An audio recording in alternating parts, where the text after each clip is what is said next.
15 seconds. Is it the COF?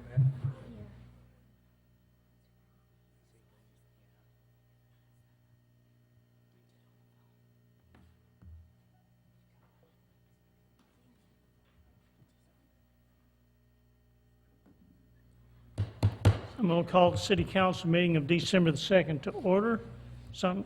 Lisa, would you please call the roll? Marsh. Here. Kenyon. Here. Petty. Here. Tennant. Here. Schottmeyer. Here. Adams. Here. Long. Here. Gray. Here. Mayor Jordan. Here, join me in reciting the Pledge of Allegiance. I pledge allegiance to the flag of the United States of America and to the republic for which it stands, one nation, under God, indivisible, with liberty and justice for all.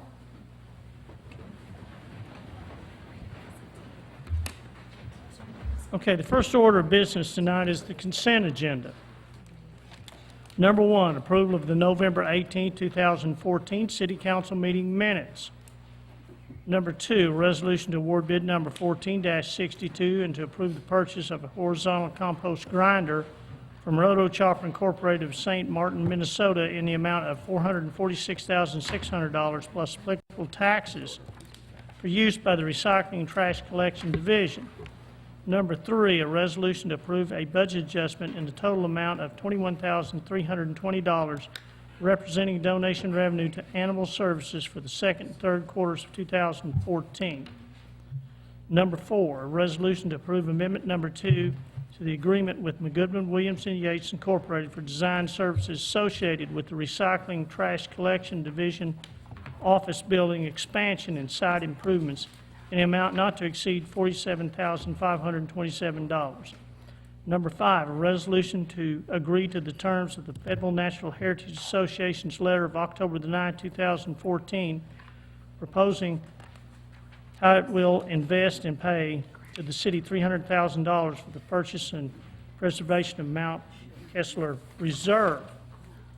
Number six, a resolution to authorize an agreement with the Northwest Arkansas Land Trust in the amount of $50,309, which will be paid by the Fayetteville National Heritage Association to begin the process of establishing a conservation easement for the preservation of Mount Kessler Reserve.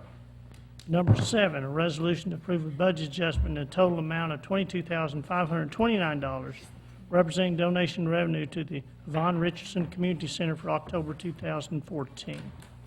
Number eight, a resolution to approve a one-year lease with the option to renew for 7 years with the Area Agency on Aging of Northwest Arkansas with consideration for the lease of $1 per year, the provision of public recreation services to the Fayetteville senior citizens and upkeep and maintenance of the Walker Park Senior Activity and Wellness Center located at 945 South College Avenue. And number nine, a resolution to approve the annual extension of the contract with Community Access Television Incorporated, DBA Your Media, in the amount of $105,000 for the provision of public access television services and the operation of the public access television channel through 2015, contingent on approval of the 2015 annual city budget and work program. I move we Entertain accept a- the consent agenda. Second. We have a motion and a second to approve the consent agenda. Lisa, would you please call the roll? Marsh. Yes. Kenyon. Yes. Petty. Yes. Tennant. Yes. Schottmeyer. Yes. Adams. Yes. Long. Yes. Gray. Yes. Okay, under unfinished business, number one, a resolution to adopt the 2015 annual budget and work program. Paul. Good evening, Mayor and Council. This is a request to approve the mayor's presented budget for 2015. In total budget is $145 million, which is up about $9.6 million. Over $7 million of that is due to capital programs, and those capital programs are concentrated in our enterprise funds, the Water and Sewer Fund and the Recycling and Trash Collection funds, which are up for next year. One of those is the expansion on the Recycling and Trash Collection Fund. We have some major projects going forward in the Water and Sewer Fund. The about $2.6 million worth of the increases are in operations. They're due to various things. one primary item is personnel due to the increases that you approved in the first quarter of this year. General fund is $38 million this year, up $760,000 compared to last year. Most of that increase, again, is for personnel expenses, as approved by the council with increases in the first quarter of last year. If we look at the budget carefully, we can see that three major funds make up 2/3 of the budget. Those three funds are the general fund, the water and sewer fund, and the sales tax debt service fund. So those are the three primary funds. I'll be happy to answer any questions. What questions from the council do we have on this for Paul? Anybody? Okay. What public comment do we have from anybody on the budget? Okay, I'll bring it back to the council. What's the wishes of the council? Yes. I think we had a really good budget discussion, and I move that we accept the proposed budget. Second. We have a motion and a second to accept annual budget. Any final comments? All right, Lisa, would you call the roll? Marsh. Yes. Kenyon. Yes. Petty. Yes. Tennant. Yes. Shopmire. Yes. Adams. Yes. Long. Yes. Gray. Yes. All right, thank you all very much. All right, number 2, an ordinance rezoning that property described in rezoning petition 14-4850 for approximately 4.96 acres located along the north side of Martin Luther King Boulevard between Government and Hill Avenues from I-1 heavy commercial light industrial to C2 thoroughfare commercial. This was left on the first reading. I'll entertain a motion to go to the second reading. So moved. Second. We have a motion and a second to go to the second reading. Lisa, would you please call the roll? Marsh. Yes. Kenyon. Yes. Petty. Yes. Tennant. Yes. Shopmire. Yes. Adams. Yes. Long. Yes. Gray. Yes. An ordinance rezoning that property described in rezoning petition RZN 14-4850 for approximately 5 acres located along the north side of Martin Luther King Boulevard between Government and Hill Avenues from I-1 heavy commercial light industrial to C2 thoroughfare commercial. Chairman. Mayor, Council, we normally present these items the first time they're read, but the applicant last time requested it be tabled without discussion. They are here tonight, so I'm going to go ahead and present this item. This property is located at the northwest corner of Martin Luther King Jr. Boulevard and Government Avenue. It contains 12 separate lots that are all zoned I-1 heavy commercial light industrial. The property owner of this property also owns 2 adjacent lots along Hill Avenue that are already zoned C2 thoroughfare commercial. These industrial properties are developed with several existing businesses, including warehousing, car repair, U-Haul rentals, and the like. Directly adjacent to this property, and I've shown in some photographs within the staff report, and in the immediate surroundings are primarily smaller scale residences and businesses, ranging from art stores, some light industrial uses, multifamily, and actually new single family within a block or two that's being constructed currently. It's expected that with almost 5 acres of property being zoned to C2, it will likely promote a highway-style development pattern that we find incompatible with the small-scale historic fabric of the surrounding neighborhood.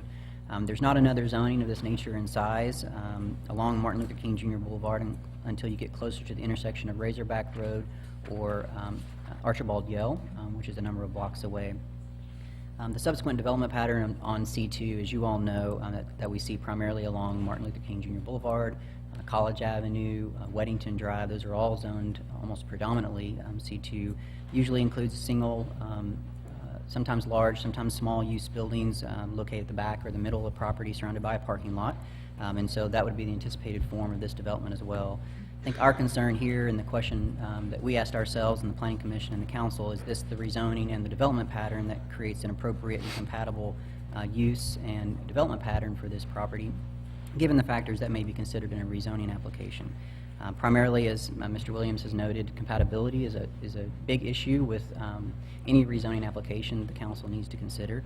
And it's not just the uses of the property. We used an example in looking at this application is that if the City Hall building were removed and a single-story office building set back off of the street with parking lot surrounding it were built, it'd be grossly incompatible with the surrounding environment, although it'd be the exact same use. So that's what we're talking about when we're looking at the context of surrounding development. In staff's view, the C2 zone and subsequent development pattern does not reflect or complement or even consider the surrounding building scale, building mass, orientation, and therefore we don't find it compatible. The city plan, future land use plan, designates this site as a city neighborhood area, which would support a lot of the uses that are found in the C2 zoning district. Not all of them. City neighborhood areas generally don't support things like transportation services, which are almost entirely auto-dominated. Those are car lots, automobile dealerships, things of that nature. They do encourage complete, compact, and connected neighborhoods within a wide variety of zoning districts, and they're really intended to serve residents of Fayetteville rather than a regional population. This property is directly adjacent to the downtown master plan boundary in an area known as the Mill District. And excerpts further within the staff report describe some of what the Mill District's about and what the downtown master plan and other areas within this area, other master plans within this area describe. You all know the goals of our city plan. They're listed on the wall behind you. We feel like this is infill. It's redevelopment of a site that's already developed. So in terms of location, we believe that redevelopment of this property could certainly be valuable and increase property values within the area, and it is a high priority to revitalize our neighborhoods. It also reduces the impacts of sprawl because it, again, locates any development within this site, commercial, residential, or a combination thereof, would assist with reducing the need for land to be developed on the outskirts. However, unfortunately, the C2 development pattern, which was developed with a suburban type of model in place, really creates a suburban style within a much more urban context, and that's one of the concerns with the compatibility issue that we see in this particular request. Generally, C2 zoning districts are relatively low density compared to more urban environments. They're automobile dependent, generally energy and land consumptive, and requiring a high ratio of paved surfaces to development served.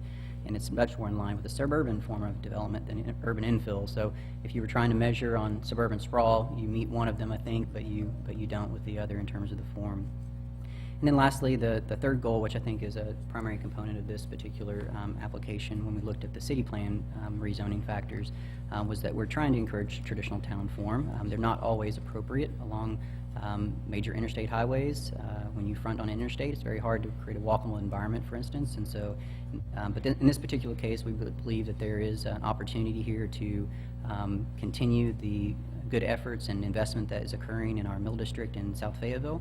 And so a traditional town form should certainly be considered, which the C2's rezoning would run counter to that vision in this area. The Planning Commission reviewed this application, and there were a couple of members of the public spoke, I think some for, some against. Ultimately, it was an 8-0 vote not supporting the rezoning application. I would be remiss to say, though, one of the planning commissioners, the chair of the Planning Commission, intended to vote for the zoning. He got confused with the way the motion was made, and so I want to make sure that that was cleared. Still voted 8-0, but I want to make sure that was clear as well. And I'll be happy to take any questions. What questions do we have for Jeremy on this? Does the applicant want to make speak before the council? Yes. Thank you, Mayor Jordan, members of the council, Stephen Giles, or Steve.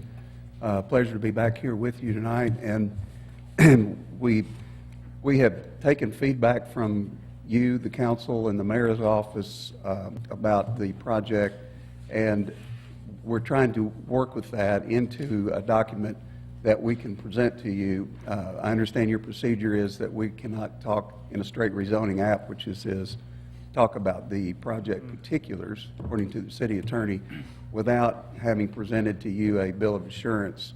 And we've been working diligently on that.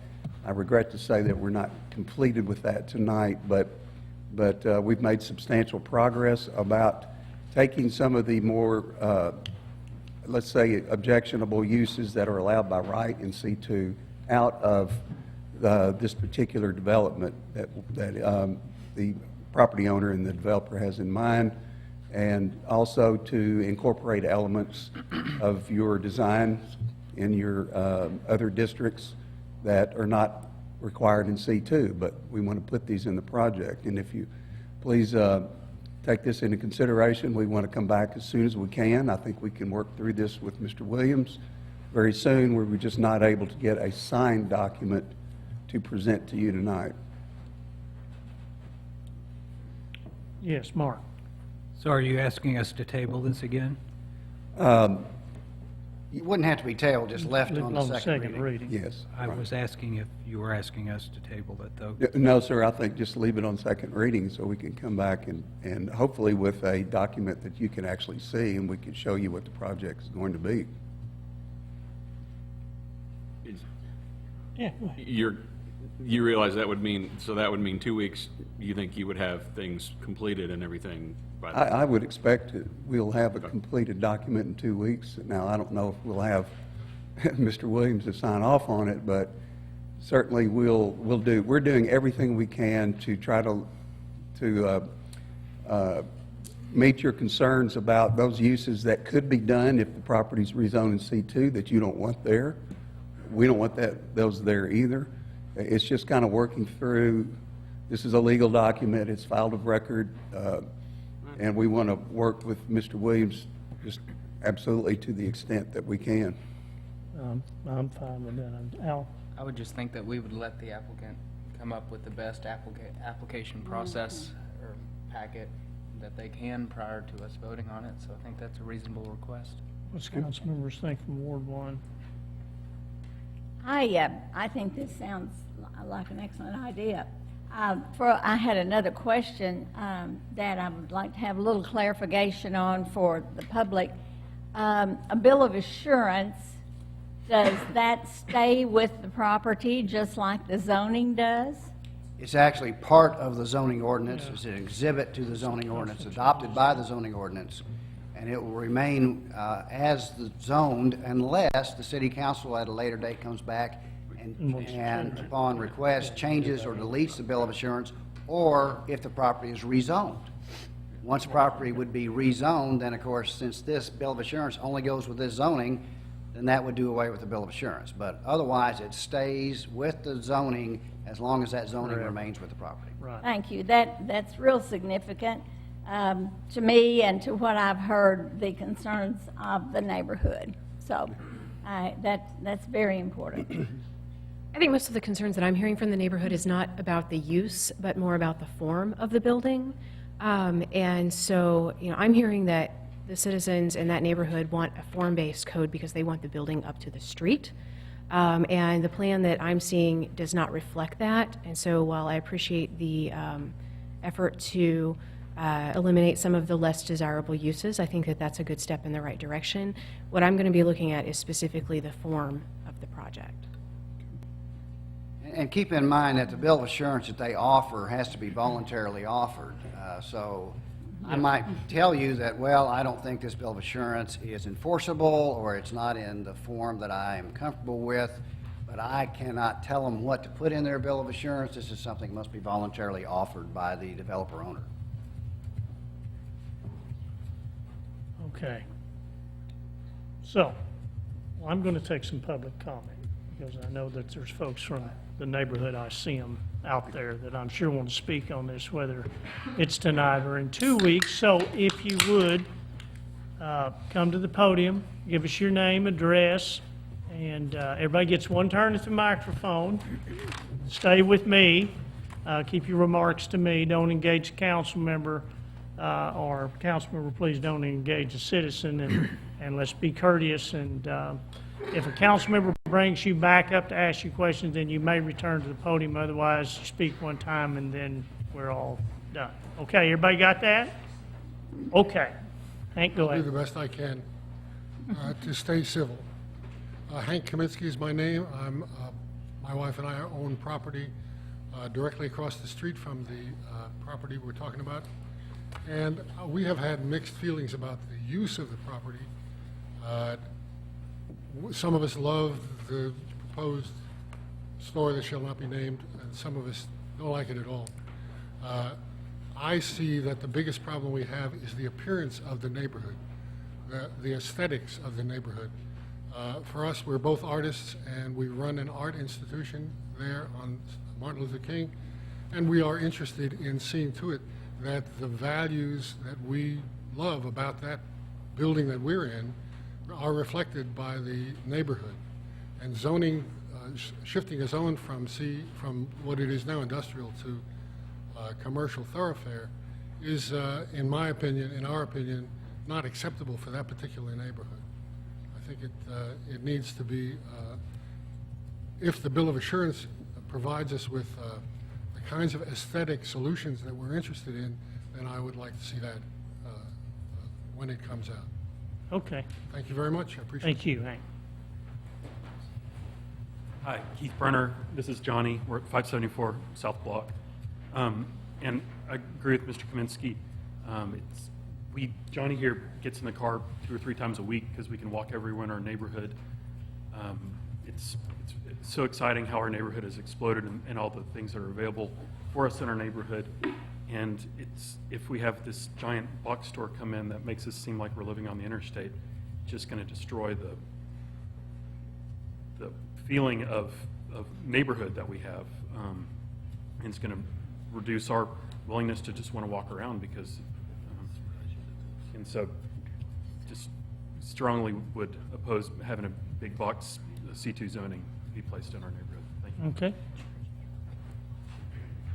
Hi, my name is Marion Kaneka, and I live at 706 South College Avenue in Fayetteville.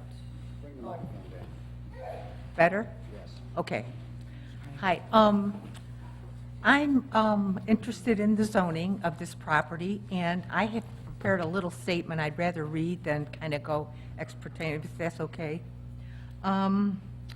Okay, I'm talking about the mentioned property, the owner who has requested the zoning on this property to C2, which is thoroughfare commercial. Everyone knows that. This designation is listed as designed to cater to highway travelers. The neighborhood has been revitalized by new restaurants, small businesses, and the trail extension recently completed connecting Walker Park with the Fisco Trail and beyond. The new single-family and multifamily housing continues to grow in this area, and I have lived in this neighborhood for 14 years and enjoy the walkability that I have. And I would recommend that the zoning be done UT, which is urban thoroughfare, and that type of thing allows the walkability. It also will not allow sexually oriented businesses, and I can't remember what else, but that's why I'm, thank you. okay, thank you. Good evening, Alan. Hello, my name's Alan Ostner. I live at 312 South Block.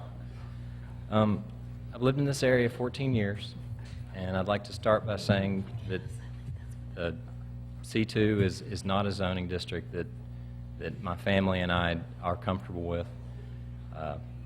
The fact that use units are being talked about being pulled out of C2 is hopeful, but there are other things about C2 that really don't work for me and for my family and my friends and neighbors. The first thing I want to talk about is the rebirth of South Fayetteville. South Fayetteville's growing and changing so fast, and I think a lot of people are proud of it. I'm proud to live there. I moved there 14 years ago when it wasn't exciting. It really is. And there are some things about South Fayetteville that, if you've ever had friends visit here from town, they're exciting. They're different. People who we have over for ball games or whatever, they're driving around and they're saying, wow, this is really cool. This is different. Some of the things people have talked about, small businesses, a different pattern of homes. The Walker plan that came in the aughts, I don't remember, 04, 5, 6, that changed everything. It allowed our neighborhoods to build on what people in the suburbs call insulting. A piece of property that's 1/10 of an acre. We're excited about that. We're building homes. They're different. They're working.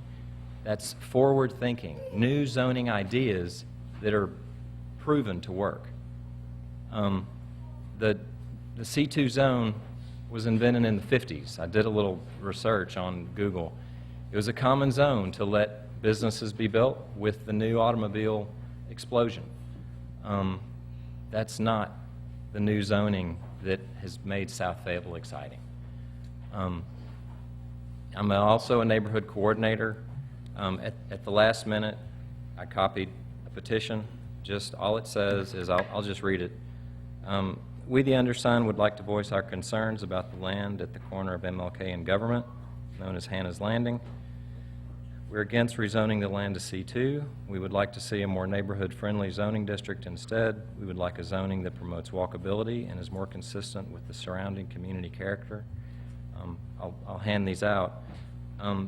44 people signed it in the week since we decided to do this. It was kind of a off-the-cuff decision. Here. Sure.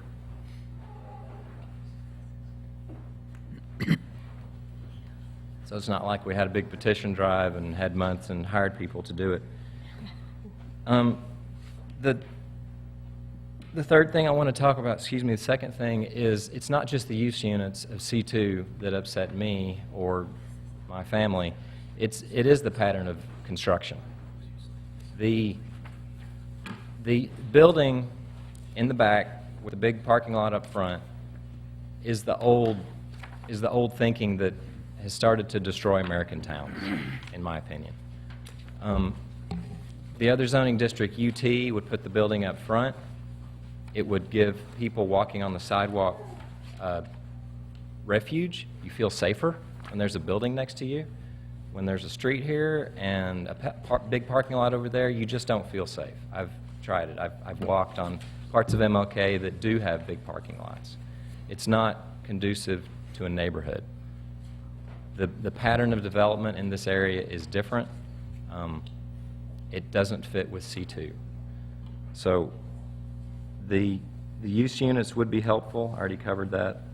And I'd be interested in talking more to the applicant. I've introduced myself. Maybe we can have some conversations as well. So thank you very much for your consideration. Thank you, Alan. Yes, hang on, Question. Alan. Alan, I just had a question.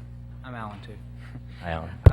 I know we had emailed back and forth just a little bit, but I guess from what I understand, the rezoning applicant's requesting that it be rezoned to C2 and not UT, so I guess that's what's on the table right now, but just from our conversations back and forth, would you prefer it to be zoned, I guess, I1 or C2? Because C2's a down zoning, kind of, in a way. It's down zoning for commercial, which... Well, I'm not sure I'd call it a down zoning. Excuse me, it's industrial now. It's been industrial, I'm not sure how long, 40, 50 years? Mhm. It's not like it's an exciting business with flashy signs and customers, but it's a business. There are businesses there that function today.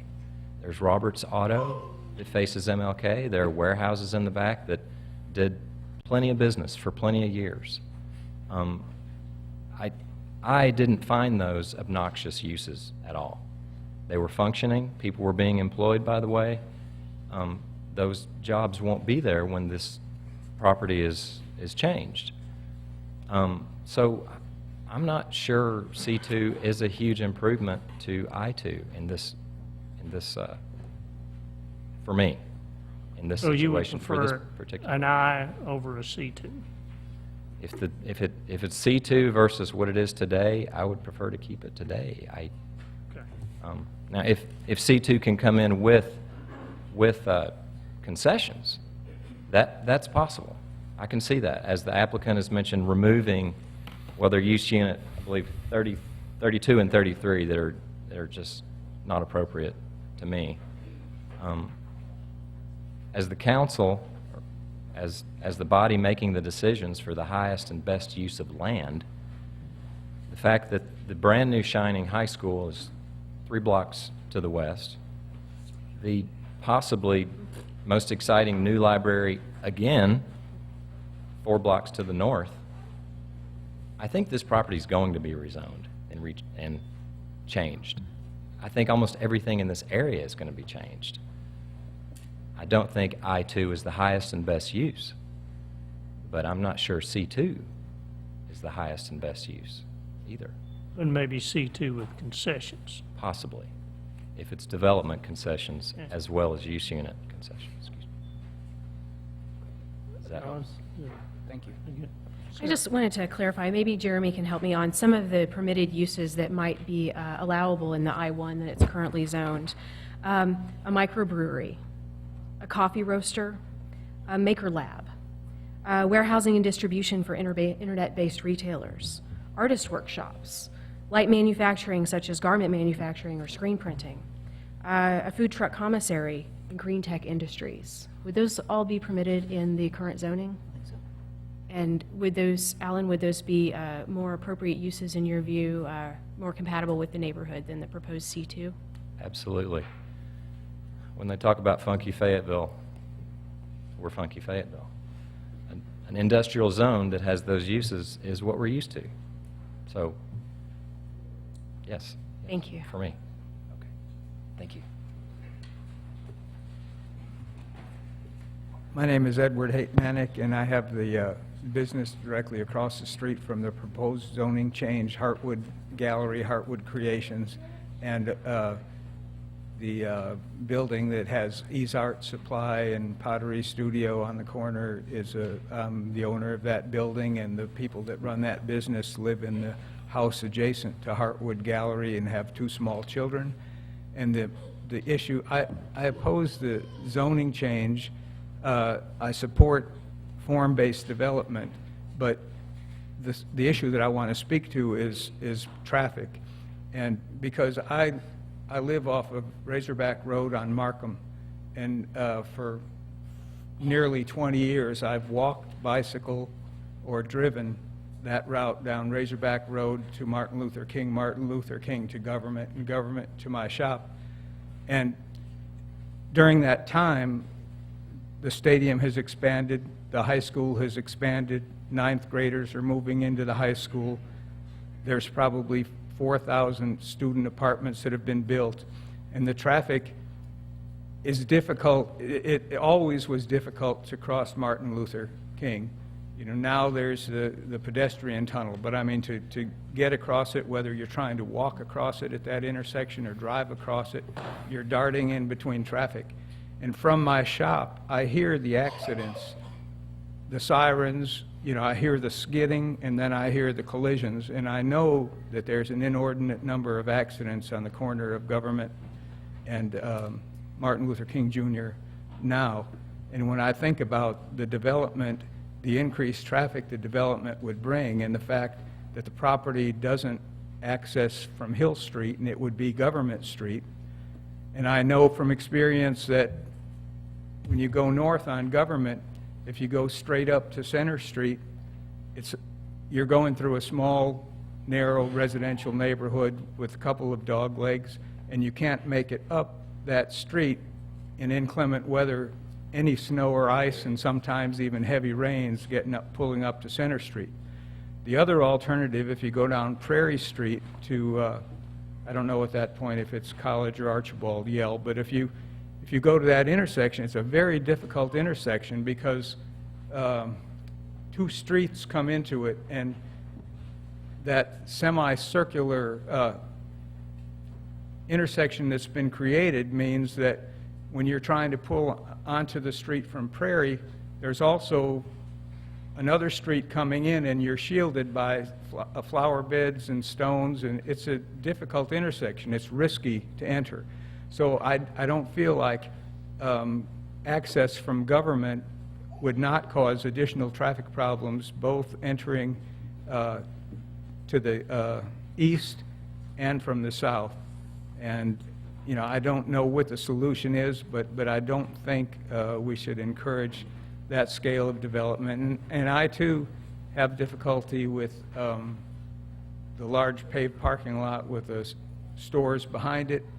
And also, another development that's happened in just the last few years, there are 16 new gas pumps on the corner of Hill and Martin Luther King Jr. Boulevard.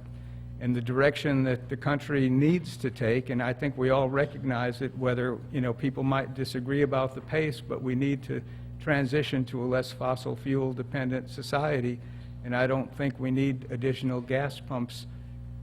You know, the ones across the street are not frequently filled. So for those reasons, I would really encourage the members of the council and the mayor to make those trips at various times of days, not to mention when there's a football game, a basketball game, Bikes, Blues, and Barbecue, the Walmart annual meeting, but at different times of day, try to enter government and to leave down Prairie Street and see if it isn't difficult. Thank you.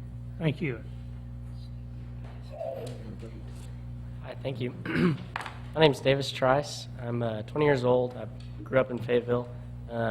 Lived here my whole life. I currently live at 208 North Stadium Drive, across from the football stadium. I went to Fayetteville High School.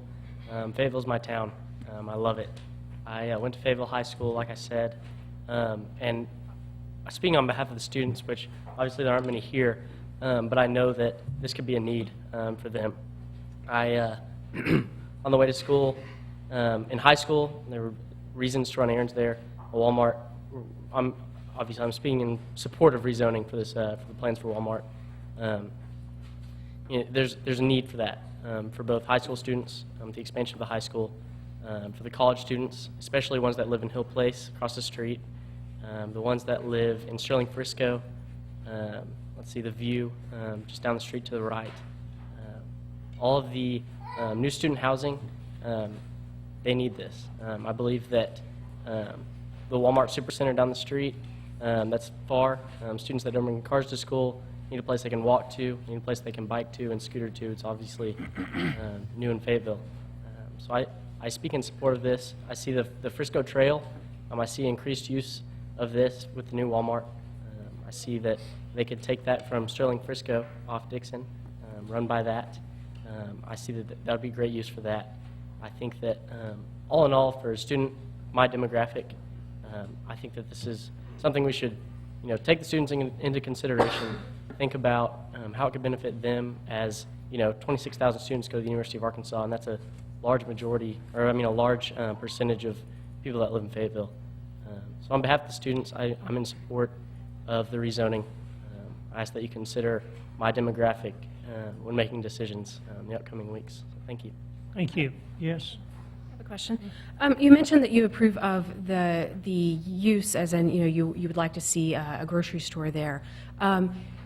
Are you particular about, do you want the grocery store to face the street? Right. Or do you want all these students that don't have cars to have to walk across the huge parking lot to get to the big box store in the back of the parking lot? You're asking if the grocery store should be at the front, parking lot in the back?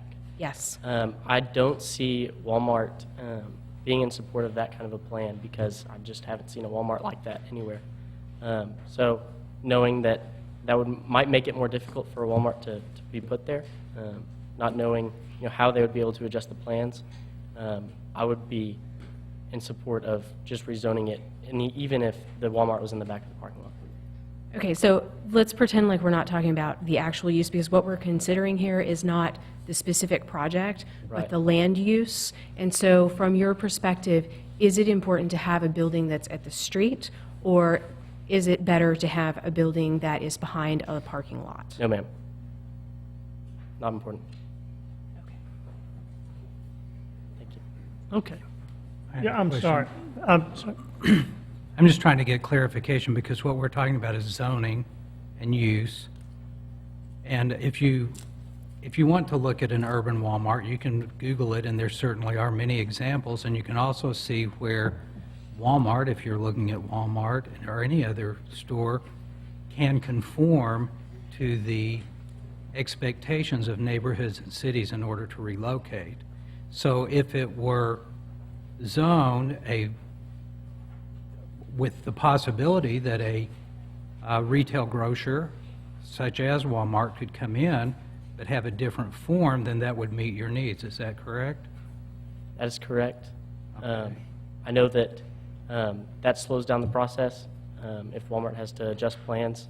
So I just ask that the process is sped up by whatever. Well, I'm just trying to clarify that we're talking about uses and we're talking about zoning, but what we're talking about today is zoning. I mean, young man, So- I don't, Yeah.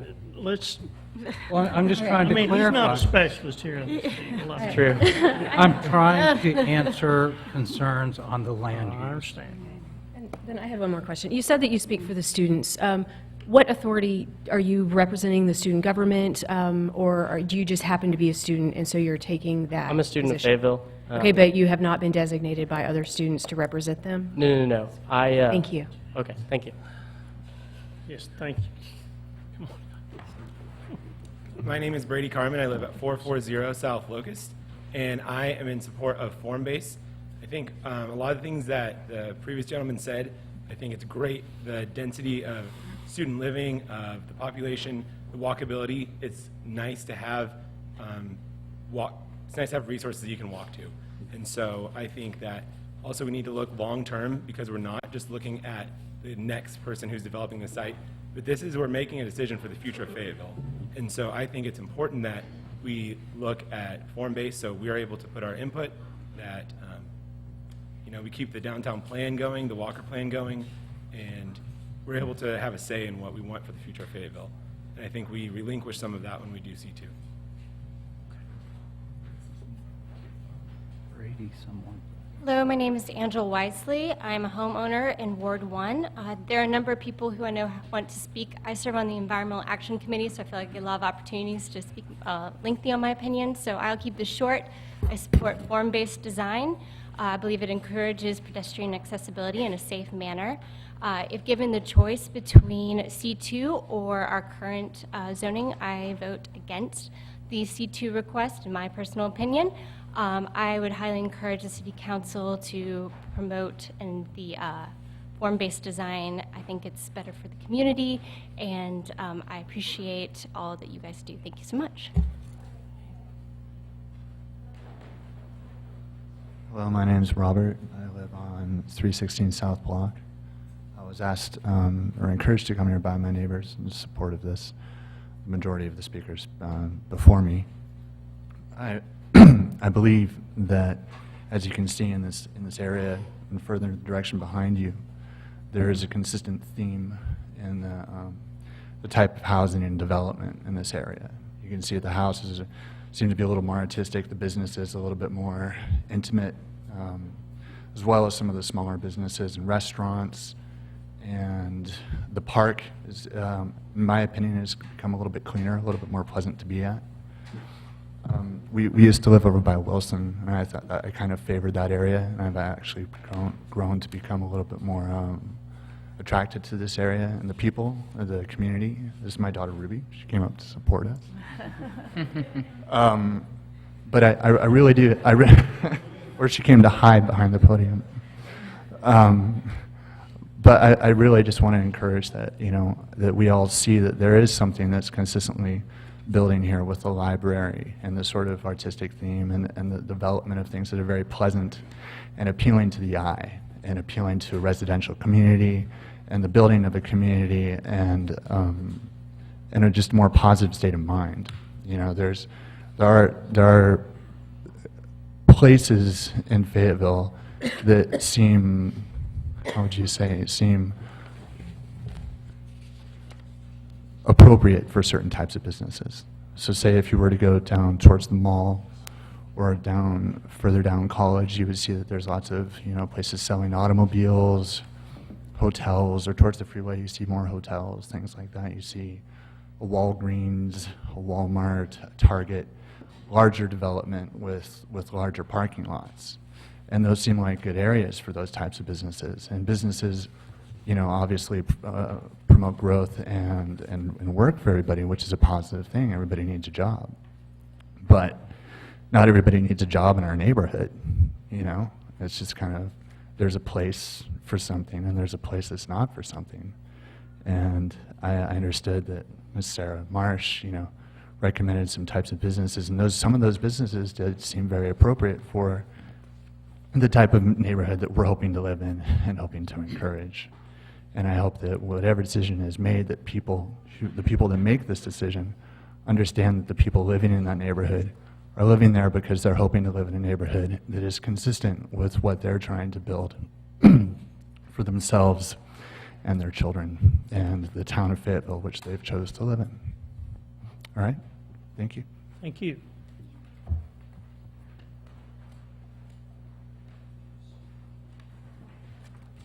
Hello, my name is Colleen Pancake. I live at 302 South Gregg Avenue, and I don't know if that's technically a stone's throw, a hoot, or a holler, but it is really close to where this is being proposed.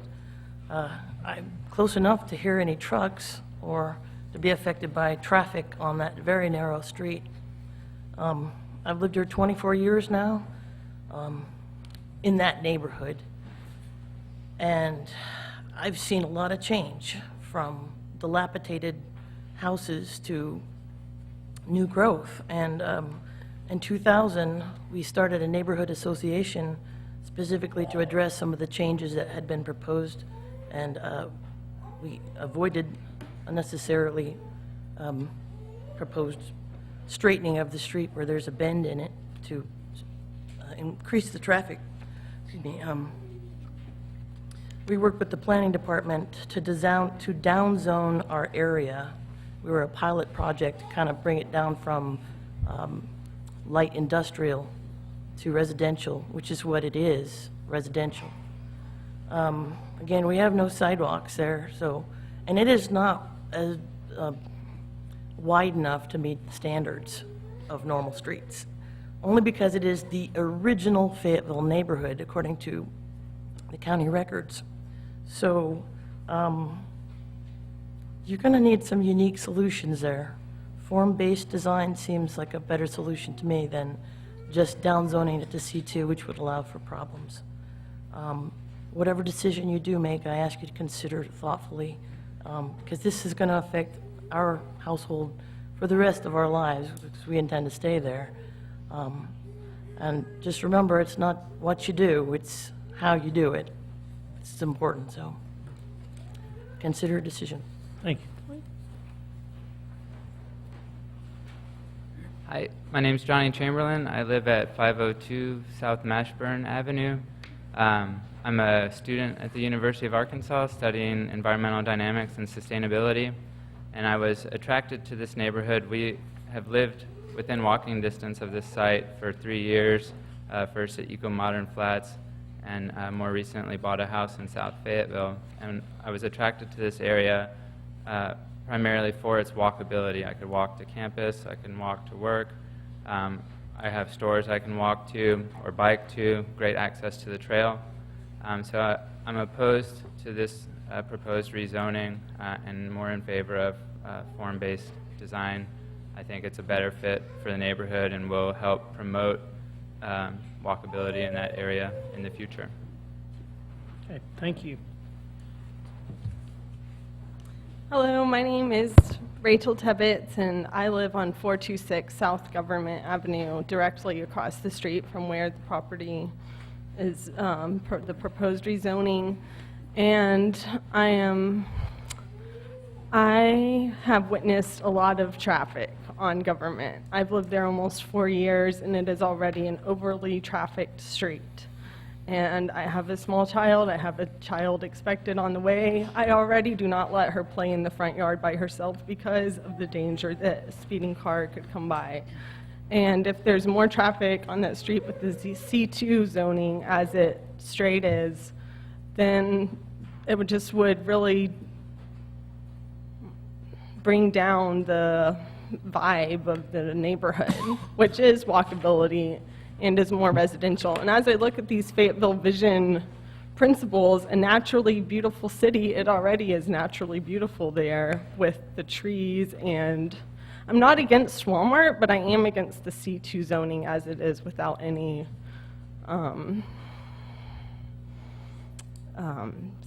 without any amendments to it. And so that's my input.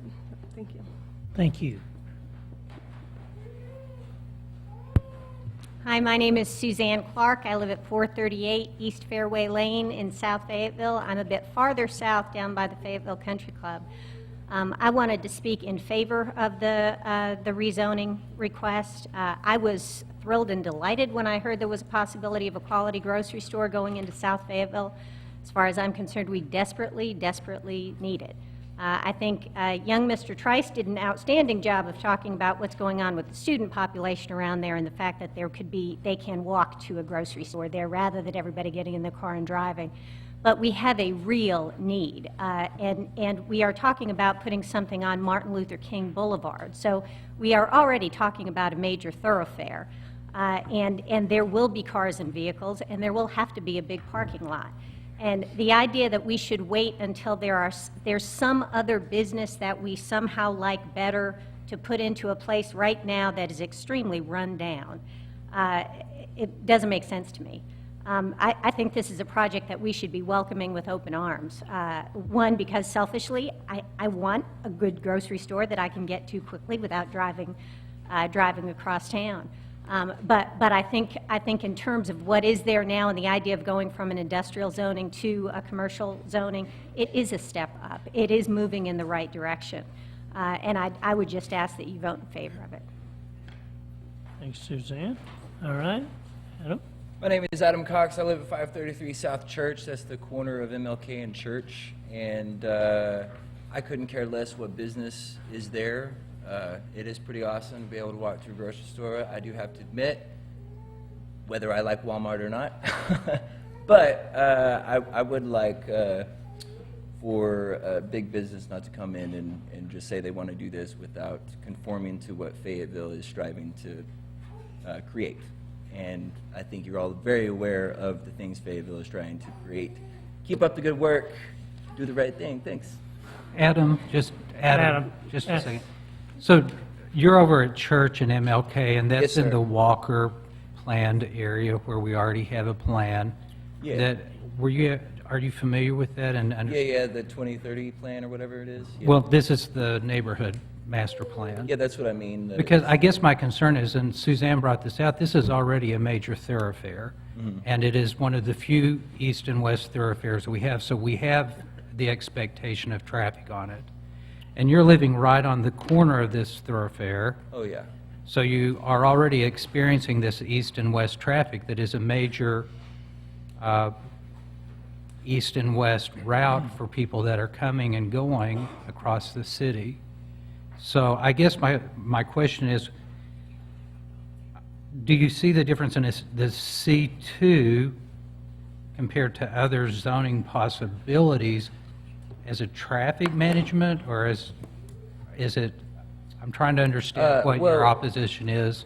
What I'm in favor of? Well, the opposition, because you mentioned the safety, the traffic, No, I just mean... Because we already have I just mean that. walkability.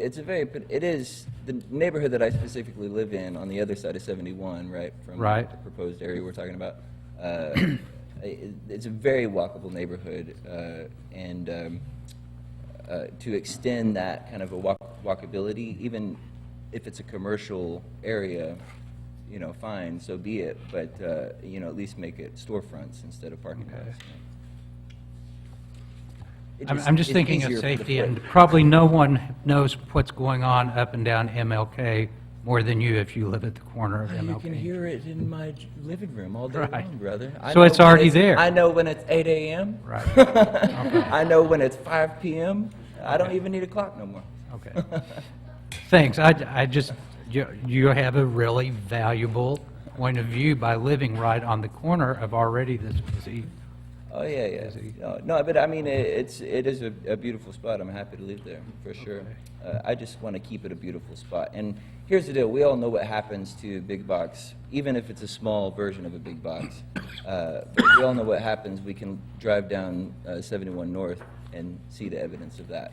We can drive through small towns and communities all over this country and see what it looks like in 20 years, 30 years, 40 years, versus what our square looks like now, which is brick and mortar, still here, looking good, And that is what I assume Fayetteville is trying to promote in neighborhoods in each of these wards, is the same thing we're trying to promote downtown here at the square and everything else. So I would hope that you just keep that going.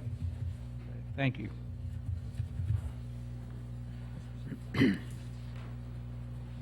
My name is Skip Beaton, and I've been at the corner of Hill and MLK for 34 years. So I've kind of watched it from a two-lane road when Brenda's Bigger Burger was the only burger place going west to what we have now. And I think I spend probably more than half my time in Ward 1, although I live in Ward 2. This project, I'm hoping that everybody, the people here and the Hannahs and you all can get together, kind of like you did on the Come and Go. I mean, there was a lot of give and take, and it's worked out pretty good. There were a lot of concerns about traffic. I'm over there 7 days a week, and as far as I can tell, traffic's moving just fine. And it seems like a successful business, and I haven't heard any complaints, and I certainly don't have any complaints about them, and I hope, you know, through bills of assurance, or if they want to go to form base or something like that, you can get this done, because there's something that nobody's mentioned, and that's called the University of Arkansas. And they pretty much, I measured it today, they bought a half a mile of MLK on the north side, from the high school all the way to Eastern Avenue. And if you, with whatever you do on this, if it's a no-go, the Hannahs do apparently want to sell their property. And it really does just kind of set it up there for U of A. And we know there's no property taxes involved once they get it, and there's, I don't think, any zoning. So they bought the Coors place, they own property nearby, and I've been told they bought Brenda's Bigger Burger, although it's not been posted yet. I'm not sure about that. But they're anyway within half a block already. So I think people on this side of town deserve the amenities that the store would offer, and I just urge everybody to work on it, you know, and get it done. Thanks a lot.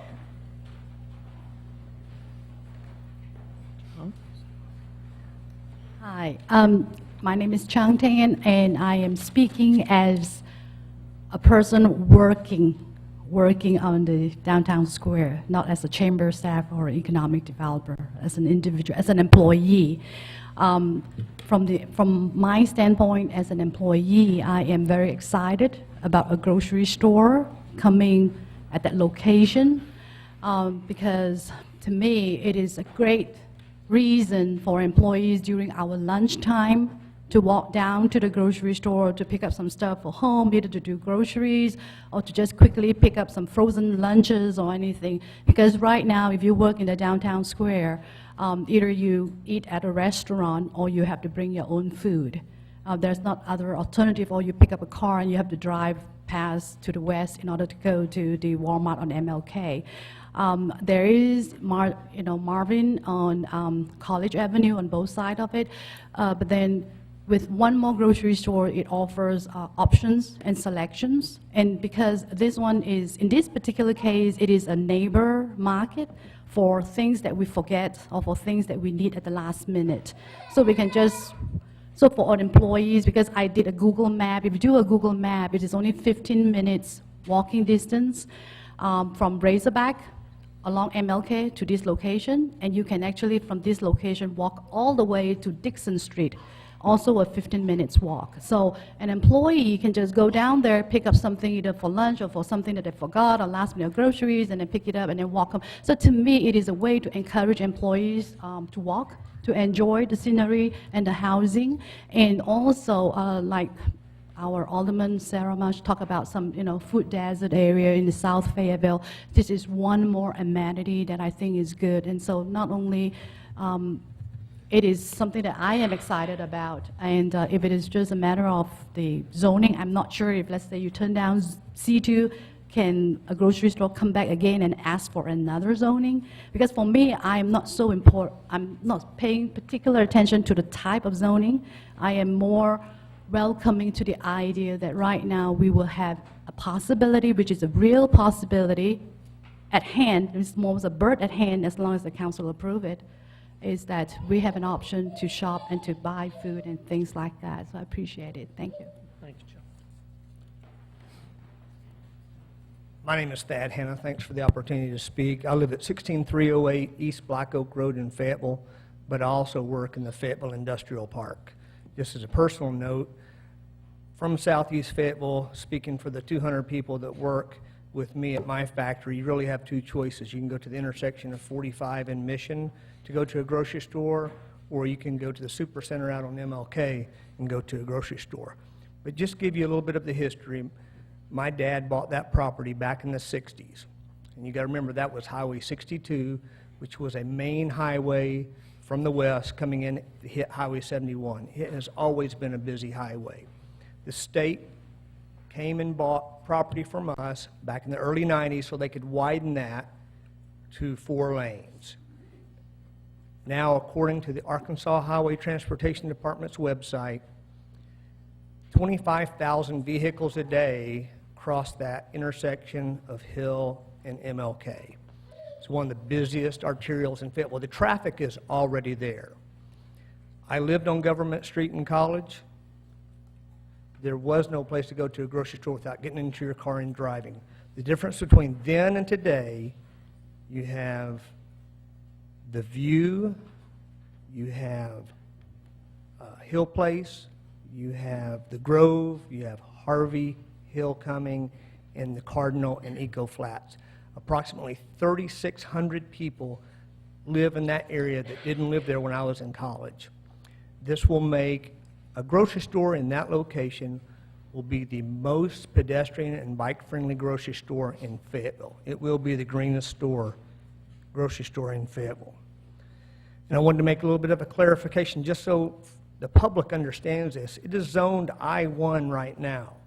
Here are some other uses that are available in I-1 without having to come before you. Unit 13, which is eating places. Unit 17, which is transportation, trades, and services, which means you could put a car lot in there. Unit 18, which is gasoline service stations and drive-through restaurants. Those are already able to be put in there. And then Unit 27, wholesale bulk petroleum storage with underground storage tanks.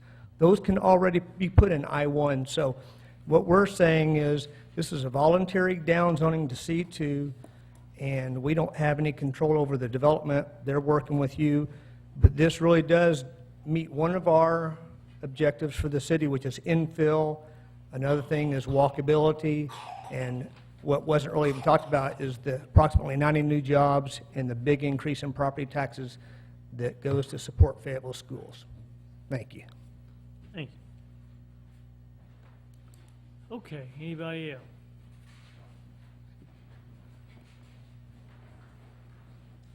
Mr. Mayor, members of the council, my name is Steve Clark. I live in Ward 1.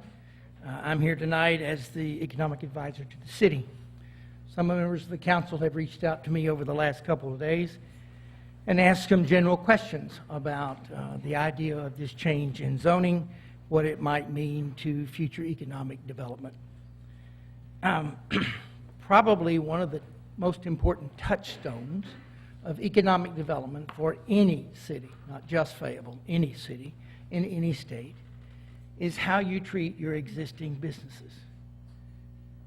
The theory is you should treat the people who are here at least as well, if not better, than those you're trying to attract. Because when it comes to trying to attract new business, the first thing new business often does is to look to see how the city has dealt with existing businesses. In particular, existing businesses that seek to expand, businesses that want to reinvest.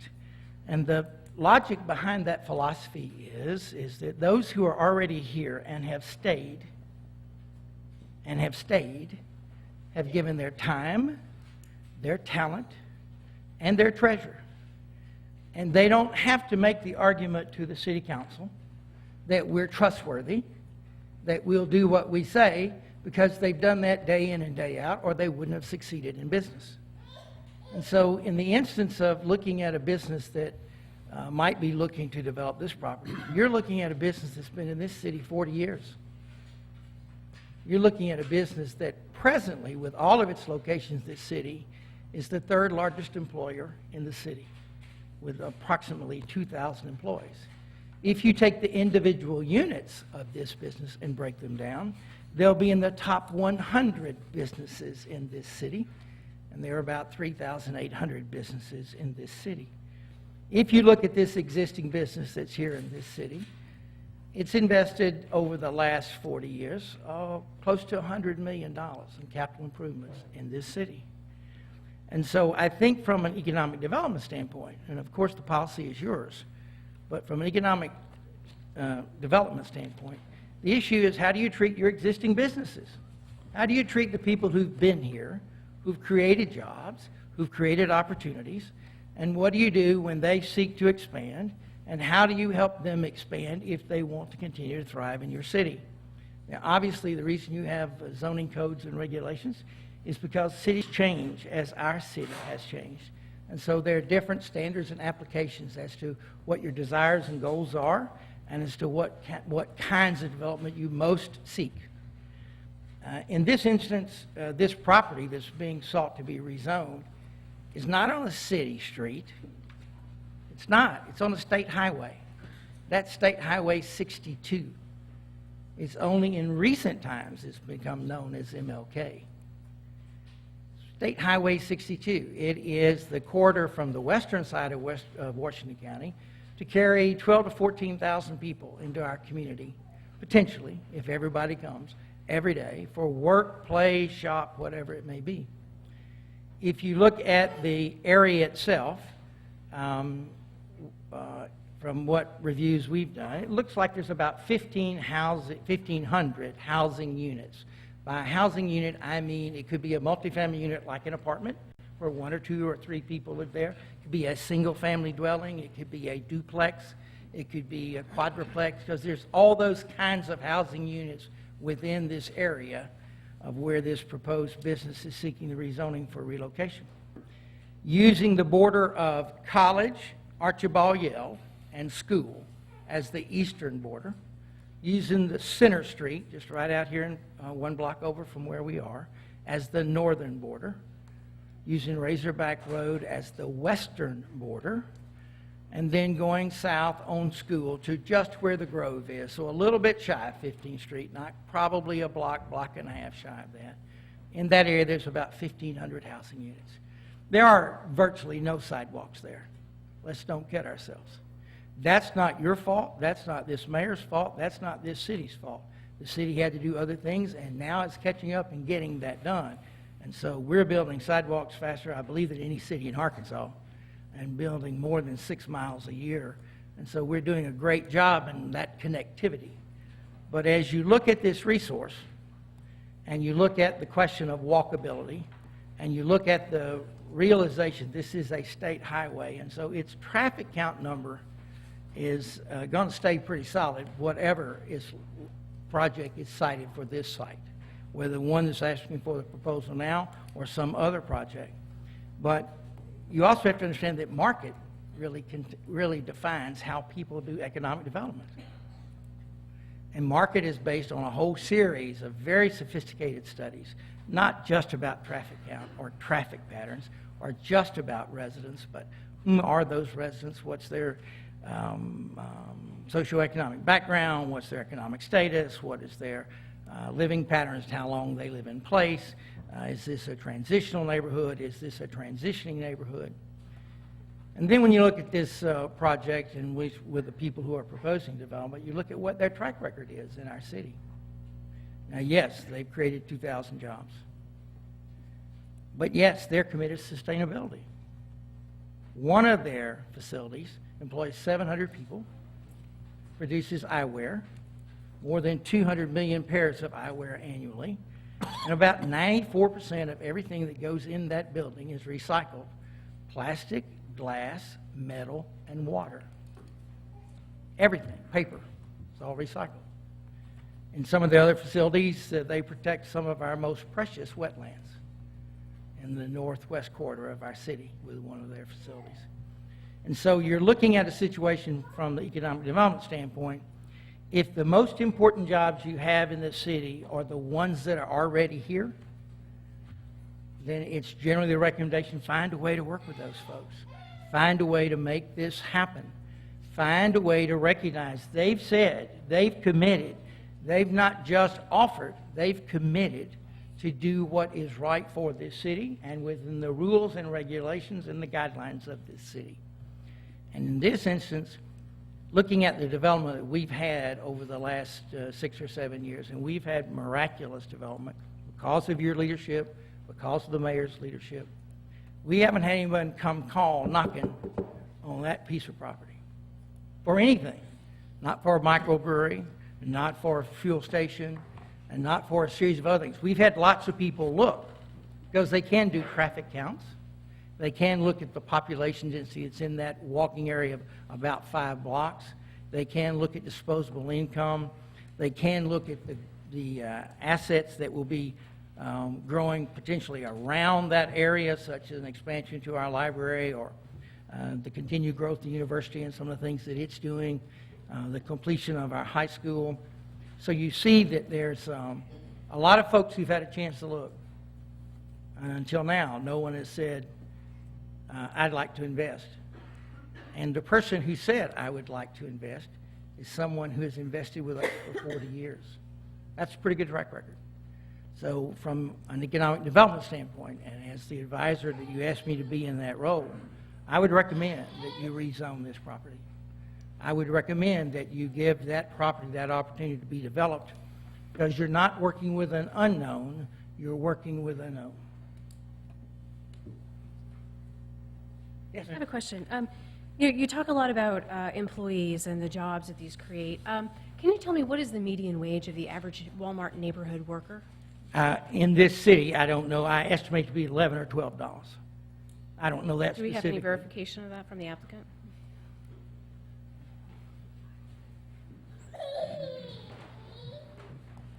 Michael Lindsay, Director of Public Affairs for Walmart, also a Fayetteville resident, 1616 North Charlie. So your question was the average hourly wage? The median wage for the Walmart worker right. in that store. Sure, in that store, so every store is a little bit different based on competition. That's how we set wages. In Arkansas, average wage is a little over $12 an hour for hourly associates. For hourly associates. Okay. Well, I know that MIT has done a recent study on the living wage required to have a dignified existence in the city of Fayetteville. And for one adult to support one dependent child, they average that to be about $16 an hour. How do you propose that your employees bridge the gap between what you pay and what it costs to have a dignified existence in our city and maybe have money left over to spend at our small businesses? Yeah, thanks for the question. I think the thing that we're most proud of at Walmart, especially for our associates, is that the thing we offer is a great career path. You get started at Walmart, and we have a wonderful way to advance your career. I think one of the stats that I've learned over the past year is that 75% of our store managers started out as hourly. Our CEO now started out as an hourly dock worker, and now he runs our company. So I think that the key thing that we encourage anyone that wants to work in retail and thinks that this is their career path, get started, work your way up. Really, if this is something that you want to do, we've got great opportunities for you to advance. Now, wouldn't a median wage reflect the average between the entry-level worker and the higher-paid worker? And so you're seeing a lot of people enter in at a much lower wage. Right, and so our wages, I think if you compare us with our competitors, very competitive, even probably higher than what our competitors pay. I'm not sure what our beginning wage is, but I think, like you said, like I said, average wage over $12 an hour. But then how do you propose that your employees bridge that Mayor, gap? I think we're far afield from our zoning. Let's stay with the zoning issue, okay? Well, we're talking a lot about jobs, and I think it's important that we understand the types of jobs that we might be recruiting with this type of a land use decision. Thank you. Thank you. Thank you all. Is there anyone else that would like to address us on this?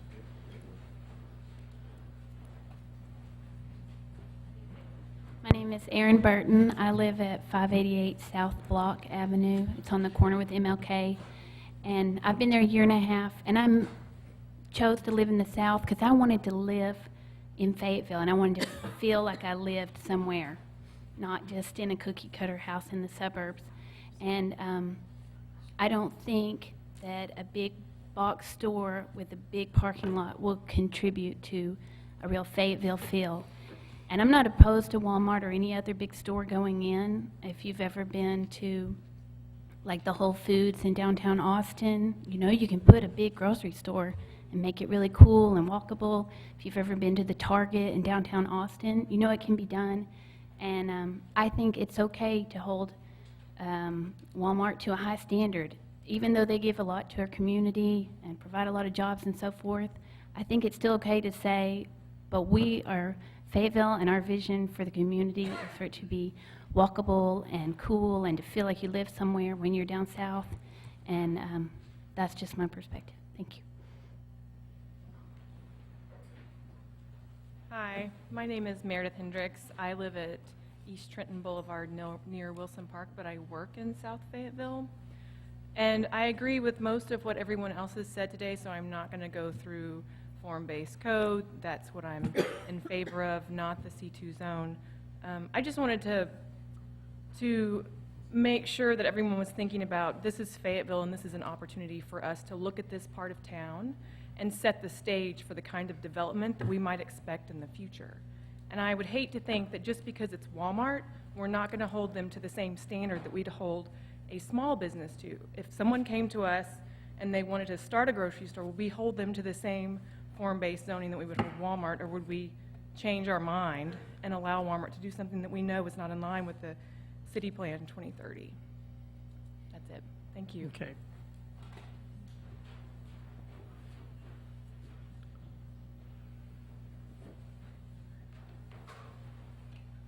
Aubrey Shepherd. I guess I've been here to speak on about 20 or 30 issues, I don't know, over the years, talking about going back to,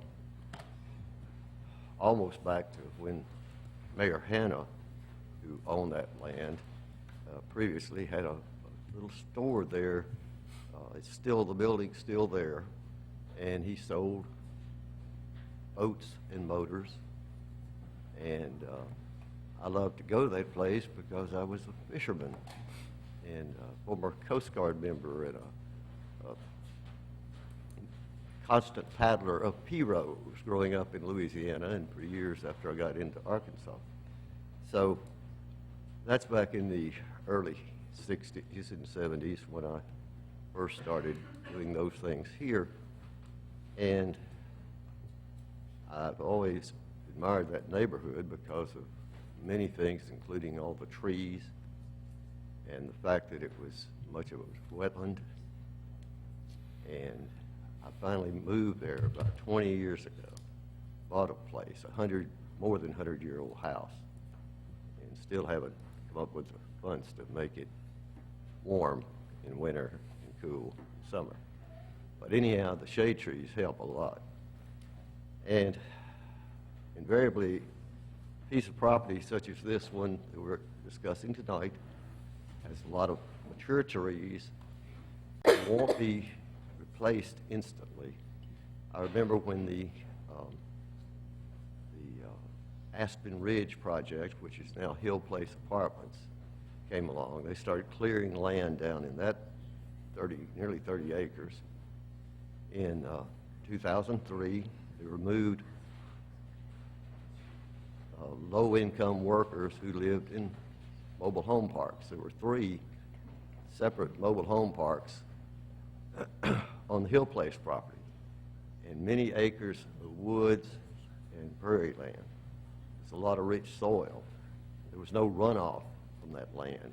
I remember somebody saying, being down there, and I won't say who it was, somebody that's hadn't been in this room working for many years now.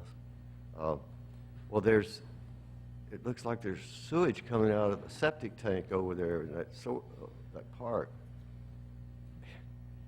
And I had to point out that, no, there was a city sewer line in there that maybe was leaking a little bit.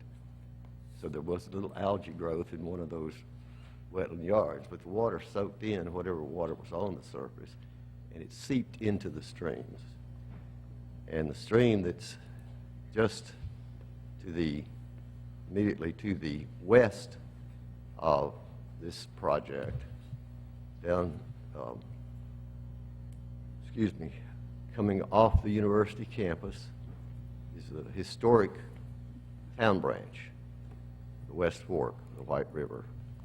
That name's on that stream in maps made way before I lived here, and any of you, most of us were alive.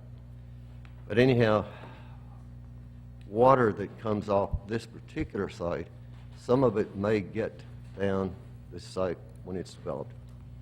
Some of it would be going down to that same stream because it's straight south of there as it goes across. Coming from Dixon Street, and speaking about some land that's just been cleared recently, water goes about 150 feet east of this site, down Tanglewood Branch. Comes off the hill back here behind us, goes down by the library, and comes out behind, and crosses just before you reach the new tunnel under MLK. And they had to do some interesting construction work to build all that. But anyhow, anything that's built here, whatever the zoning is, needs to be something that will catch water, hold water on that site. We've got to stop, or we've got to start keeping the water where it falls. And this has been said here many times, and it's a nationally known problem, a worldwide problem. People have dry land because they've got it ditched out, piped out to get it off the land, and then they find out their agriculture isn't supported by that situation. And sometimes there's no other source of water than what falls. It doesn't just flow through there.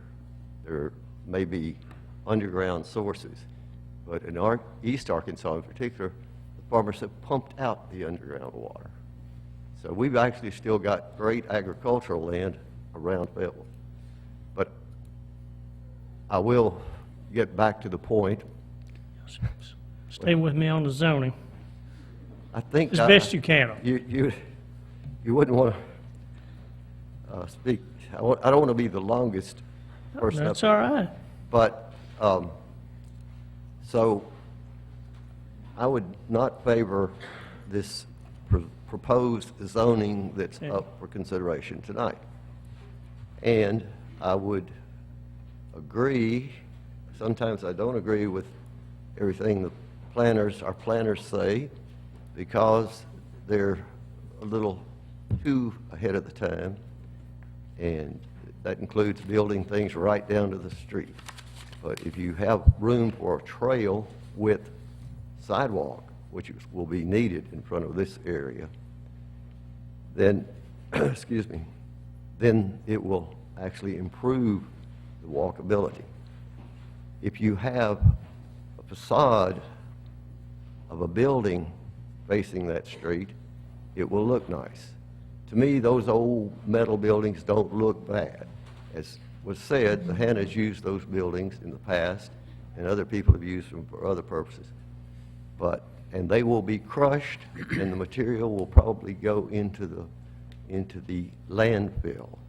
So, we waste not only the big trees that won't grow back in your lifetime and so forth, but somehow the water needs to be captured on that lot, and there should be no more curb cuts of the quality that's needed for one of these stores, such as we see big box stores, as we call them, on MLK.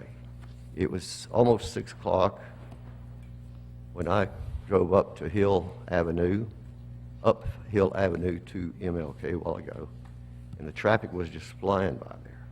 Rush hour, okay? There are times during the day it's not really very dangerous there, maybe. But it still is right now, I suspect. So there should be no entry to a parking lot off MLK for any new business there on that stretch. It's very, very dangerous. It's a terrible place. And you've heard this for years. One of my neighbors was very unhappy a few years ago about the putting in the new Hill Place apartments, or Aspen Ridge it was called before, because he had been struck by traffic trying to cross MLK at that intersection. There was no light. Finally, there's a light there. But, so there's just no way to not ask whoever builds there to follow progressive rules, get the parking lot in back, and have access from side streets. And those may not be pleasant either for anybody, but they'll be safer if slow traffic is entering the parking lot in the back. And the safety of our pedestrians, whether they're newcomers or old-timers or whatever, is the essential concern in any of this kind of planning. So I hope you'll plan to enforce some progressive rules, whatever the zoning is, but I think suggestions have been made that are the best for it. Thank you. Thank you, Aubrey. Okay. Is there anyone else? My, that was entertaining. Now everybody's all done for this week. We'll be back in 2 weeks, so I look forward to seeing everyone again. So, any other discussion among the council? Okay. Yes, sure. You? I don't want to say too much, you know, I definitely want to save some for the vote, the meeting where we vote, but I do want to address what seems to me to be an underlying, I don't know, an undercurrent. Yeah, I think when Jeremy started, he talked about the differences between uses and form, and I think that really goes to the heart of this debate. And I feel like we have a tendency, because these decisions are made in, or at least the ramifications of these decisions are presented in such an abstract manner. It's so far in the future, maybe we don't have a good example here in our city. They just don't seem tangible to us. But I think it's wrong for us as a council and really as a society to say that, you know, the arrangement of space makes no difference. It does make a difference. It makes a huge difference. There's a concept called a pedestrian shed. It's just like a watershed. You know, watershed is a definition of, it's a description of how water gets from its source to a destination. Well, pedestrian shed is the same thing. And like a watershed, there are barriers that may impact the extent of a ped shed. You know, you go to a place like, well, here's an example in Fayetteville, Best Buy and the old Circuit City. The front doors are 300, 400, 500 feet apart, about the length of an urban block. I would never walk from one to the other. I would always get in my car and go from one to the other. Why is that? Well, the reason is because the space is arranged differently. It doesn't reward walking, it punishes it. And so when we take this idea that there's a certain momentum with development, and as a city council or as a community we can't do anything about it, that's what we're saying, is the arrangement of space makes no difference. And so, you know, I talk about that because there's this, we're trying to be forced, coerced even, into deciding whether or not C2 or I1 is more compatible, and the fact is that they're both incompatible. They've always been incompatible as a zone. The uses on the property have been just fine, and that's been fortunate. But you can't really say one is more compatible than the other unless you actually talk about the way things are arranged. You know, so I really think this is an indictment of the old code. Both sides of it, I1 and C2. And I think what we have to ask ourselves, you know, is what can we do to change it? And what are the ramifications if we don't? So Fayetteville is going to have somewhere between 30 and 50,000, depending on how fast we grow, new people coming here in the next 30 years. You know, a conservative projection is a population of 115,000 by 2030. That's about 20,000 new homes have to be created for all those people. Well, where do you go? Where do you put them? There are only three real options. You can keep doing it like we have been, which means we have to annex another Fayetteville to do it. We can put them on the edges. We can tear down our existing neighborhoods and put them there, which none of us like to do. It's completely controversial and for good reason. Or we can use the existing space we have, primarily on our corridors, where things right now are spread out or there are empty spaces like this one. And, you know, from that perspective, it's the only logical approach to take, but it takes a concerted effort. And we've been told, well, we can't do that here. No one else has made an offer on the property. Well, maybe that has something to do with the land price. It's a state highway. Well, Dunkin' Donuts on the same highway conform to a form-based code. You have to start somewhere, and they're not the only one in town on a state highway that's done that. It's a thoroughfare. You know, that's absolutely true, but and this isn't coming from me, what I'm about to say. I'm just going to relay this. The Institute for Transportation Engineers, okay, this is the trade organization for traffic engineering, has a manual, and the title is Designing Walkable Urban Thoroughfares. And it's 4 streets that handle at least 20,000 cars a day. And the numbers go way up from there. I mean, there are ways to do these things, and it all goes back to the way the space is arranged. And if you go and you look at a manual like that, and you look across all of the publications that deal with this, and all the professions that deal with this, the number one rule is get the buildings next to the street.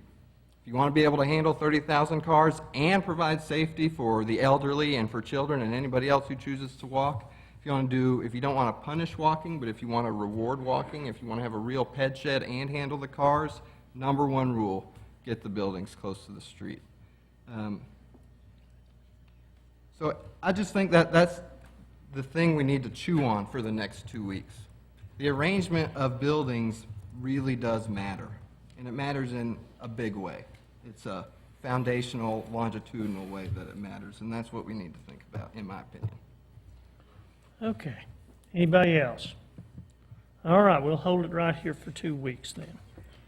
All right, moving along, right along to number 3. A resolution to order the raising and removal of dilapidated and unsafe structure owned by Kenneth C. and Wanda L. Easterling, located at 909 West Eagle Street in the city of Fayetteville, Arkansas, and to approve a budget adjustment.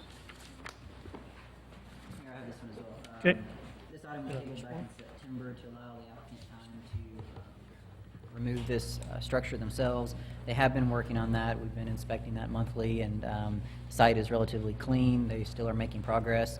We spoke with the owner, and they're asking for additional time to complete that removal. They are trying to recycle much of the material in the structure, and so we've agreed to that as long as they meet certain parameters over our inspections the next few months. And so we're recommending that this item be tabled to March 17 City Council meeting.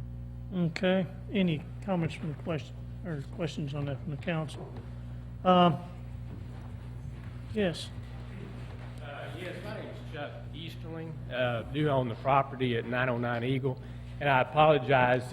With the mass exodus and my hearing is not what it used to be. I didn't hear everything you said. Got part of it, but am I free to make a comment at this time, or did I jump the gun a minute? Well, that's all right. Go ahead. Okay. I think you did mention that, we obtained 2 demo permits on September the 11th, one for 909, and then another one for an old house we had at Lester and Haddon. We elected, rather than, bring a track hoe in and tear up the property and fill up dumpsters and take them to the landfill, to basically dismantle the houses and recycle as much as we could. And very successful with that. The house at Lester and Haddon we've got it down. We finished with it, and I'm happy to say did not have to make one trip to the landfill. We did get kind of a late start on the house, 909, but got a good start. There was an old garage there; it's gone. There was an addition that built onto the side; it's gone. The entire roof is gone. The rafters, decking. I talked to the fellow that's doing the work this past weekend, and he assured me he'll have the house down by the end of our permit period, which is in 9 days. I feel like you will. I don't think that we'll have the site completely cleaned up. You know, at that point in time, the old house had, you know, rock foundation. We did wreck out all the plumbing, so it's gone, but I just wanted to let you know where we're at on the project, and as I said, I am confident that the house will be down, and I feel like that we will have the, you know, the site, you know, cleaned up, probably not in 9 days, but hopefully within a week or two after that. And someone did contact me from the city a few days ago and mentioned that they had been by and that they were impressed with the fact that the site was very clean. This is, you know, parts of the house have been disassembled. You know, we've disposed of that. You know, there's a guy's building a barn, and he's using a lot of materials, so he's been hauling those materials off as we've taken them off the house. So anyway, any questions? No, I think they're about to table it, though.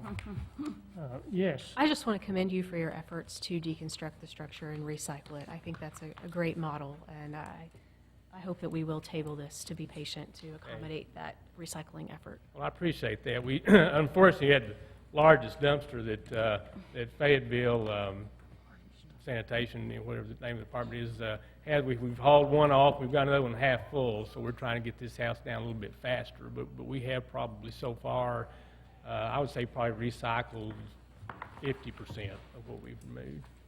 Great, thank you. Okay. Thank you. Do I hear a motion to table? So moved. Second. We have a motion to second to table. Any final comments on this? Okay. Lisa, would you please call the roll? Marsh? Yes. Kenyon? Yes. Petty? Yes. Tennant? Yes. Shopmire? Adams? Yes. Long? Gray? Yes. Okay, good enough. All right.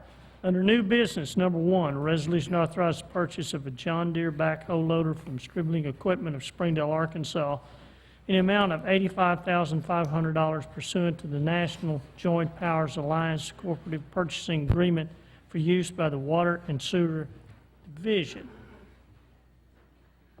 Marty, you can. Yeah, I can. Okay. I can speak on it. And the reason we wanted this pulled off consent, which I appreciate you all doing, was because we've been contacted by a Fayetteville business that is in our ward about the this plus just the process in general of you know, I was curious on the reasons of picking equipment that was more expensive, for one thing, and also why not picking a Fayetteville business if there was no other Fayetteville business that could provide exactly what we needed, or the reason for not picking the kind of tractor that they sell as opposed to the one in the Springdale location. So just, if you could just enlighten me on that, Edmund, Sure. I'd appreciate it. Happy to.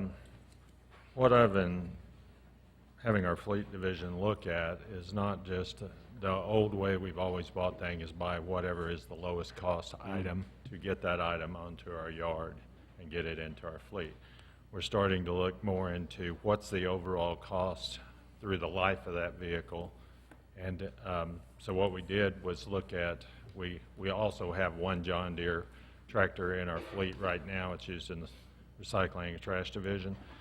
So we've got 2 years worth of cost estimates, or not cost, but actual cost of what we've spent to maintain the maintenance on that vehicle versus the maintenance on the New Holland. So what we did was look at that. We handed out a sheet earlier that kind of outlines this, but it shows on the New Holland, the purchase price is $82,150. The John Deere is $85,500, so it's about a $3,400 difference. When we looked at operating costs, we took those 2 years of operating cost, took an average on the equipment we had, the New Holland equipment we had, and that John Deere. And looking at that, we then extrapolated that out from those 2-year average over the 8-year life of that vehicle. So when we did that, the operating cost of the New Holland was $33,408, and the operating cost of the John Deere is $26,880.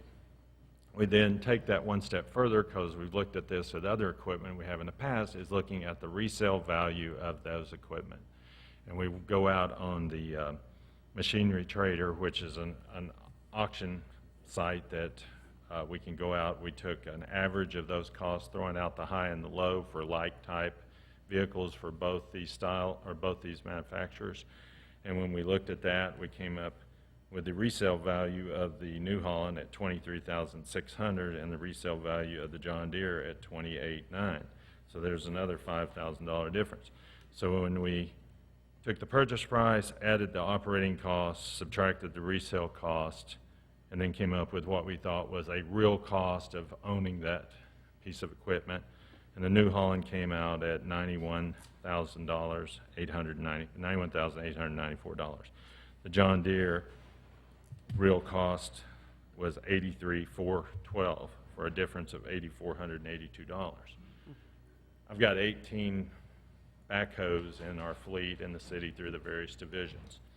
If you take those 18 and multiply that times that 84,000 over the life of those 8 years that we put these vehicles in, that's about $152,000. So it's almost the equivalent of, if we buy 16, I can buy the last 2 for $7,000 each, with the savings that I'm realizing by going this route. So those are the things we looked at, and we feel like we can't just look just at the purchase price to determine which type we need. We need the maintenance and the dependability, and because if it's got more operating costs, it means it was worked on more, so we spent more money, it spent more time in the shop, so that's downtime as well as additional cost. So that's the factor we used in submitting this for that purchase. Well, first, thank you very much for that detail, and I want to commend the Equipment Committee for their diligence on this, and city staff for looking at not just price, because I think the most important thing for me here is for the public and for business owners to hear you give that explanation, because I think it's important for them to hear that we're not just looking at price, and sometimes we're looking at total cost of ownership and things like that, whether it's technology or tractors, because I don't know that much about tractors. I don't know that much about either, actually. But the reality is it's not just a price thing, but I think it's important that we hear that. So thank you very much for that explanation. Great job. Mayor, if I could add one other thing, excuse me, to Terry's comments for Alderman Tennant. We often will buy on these contracts, whether it's the State of Arkansas contract or the NJPA contract, because we also are able to make those purchases much faster, and as you know, time is money, and so it allows us to not go through a long, laborious process in that acquisition.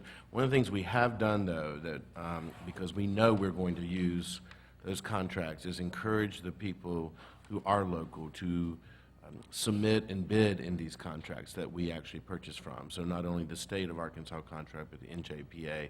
Obviously, we can't make them do that. That's up to them and whether they choose to participate and provide bidding for that. But for those who also want to have the opportunity when we're looking at purchasing through contracts, we encourage them, and hope you all will help us encourage them to submit into those contracts, because it gives them ability to not only have the city of Fayetteville buy from them, but other communities throughout the U.S. That's excellent information. And in this case, both these bidders were on that contract. But when we look at the overall cost of what we feel like that is to operate that for the life of the vehicle. And there wasn't a provider that could sell you the John Deere in Fayetteville. So you had And to as go far with as that. buying locally, I mean, they're the only bidder actually located in Fayetteville. They're the only tractor dealer there.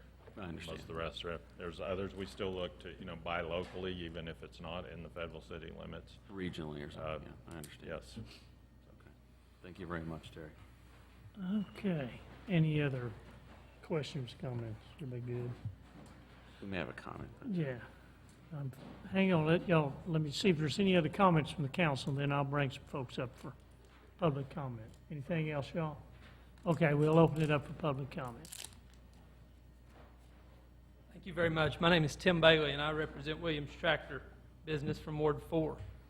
The reason we asked this to be pulled off consent, and the reason I'm asking it to be denied before the council, is because the Equipment Committee did not have the information. using this purchasing cooperative, this organization, there was one bid that was offered to the equipment committee. There was no alternate bids. Our bid that was a lower bid was not considered. Nothing before the equipment committee other than just this one. I'm not trying to undermine the city staff by any means, but we'd sure like our bid to be considered by the council.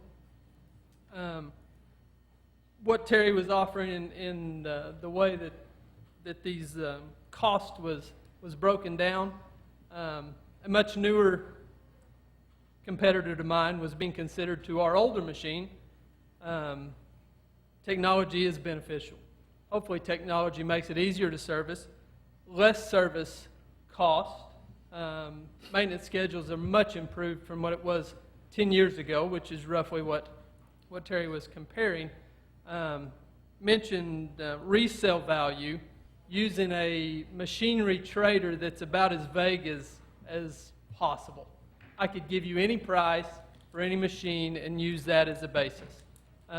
It is something that is public. It is something that everybody can see. But when you get right down to it, it's not much value.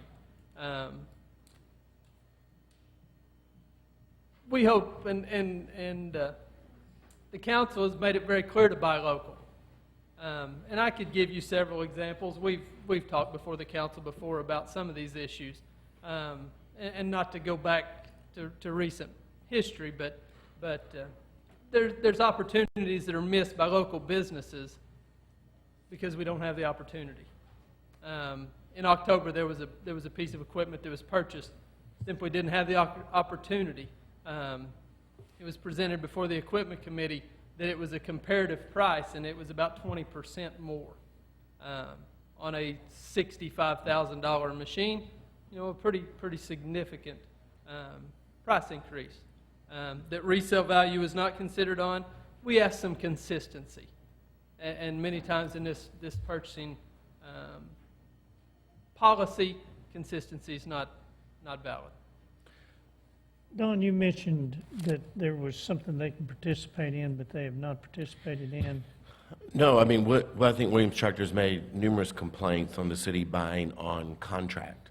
And when they say that we don't actually seek the bid, we don't go out and bid every piece of equipment. Sometimes we choose to buy on one of the contracts. NJPA is a contract in this particular scenario that was bid. Everyone who got onto that contract went through a bidding process and basically saved the city the time of writing the equipment specifications, having the posting period, the time and labor of our purchasing staff and our fleet staff.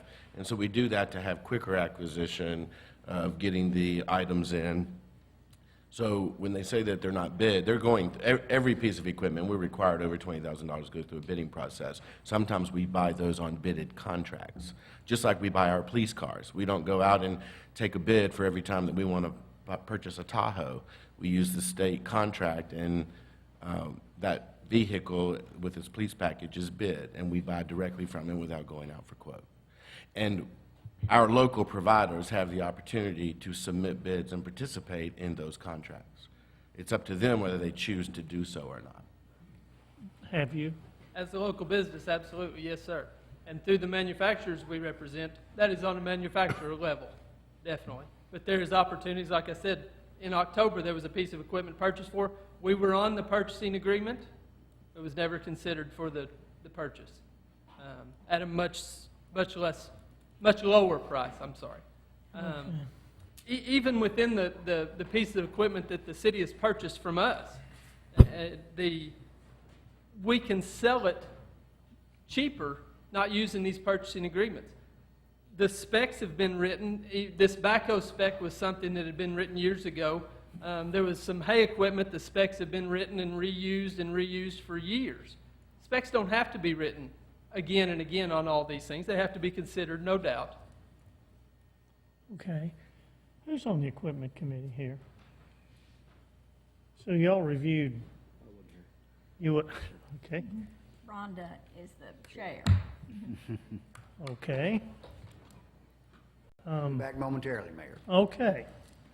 So you all looked at everything, and We looked at what we were presented, but I think what I'm hearing is, our complaint is that we weren't being presented the full information. Is that what I hear you saying? That's exactly right. The compost grinder that was on the consent agenda tonight, it was presented before the equipment committee. There was 7 or 8 different bids that was listed there. Questions were asked why the lowest bid was not accepted.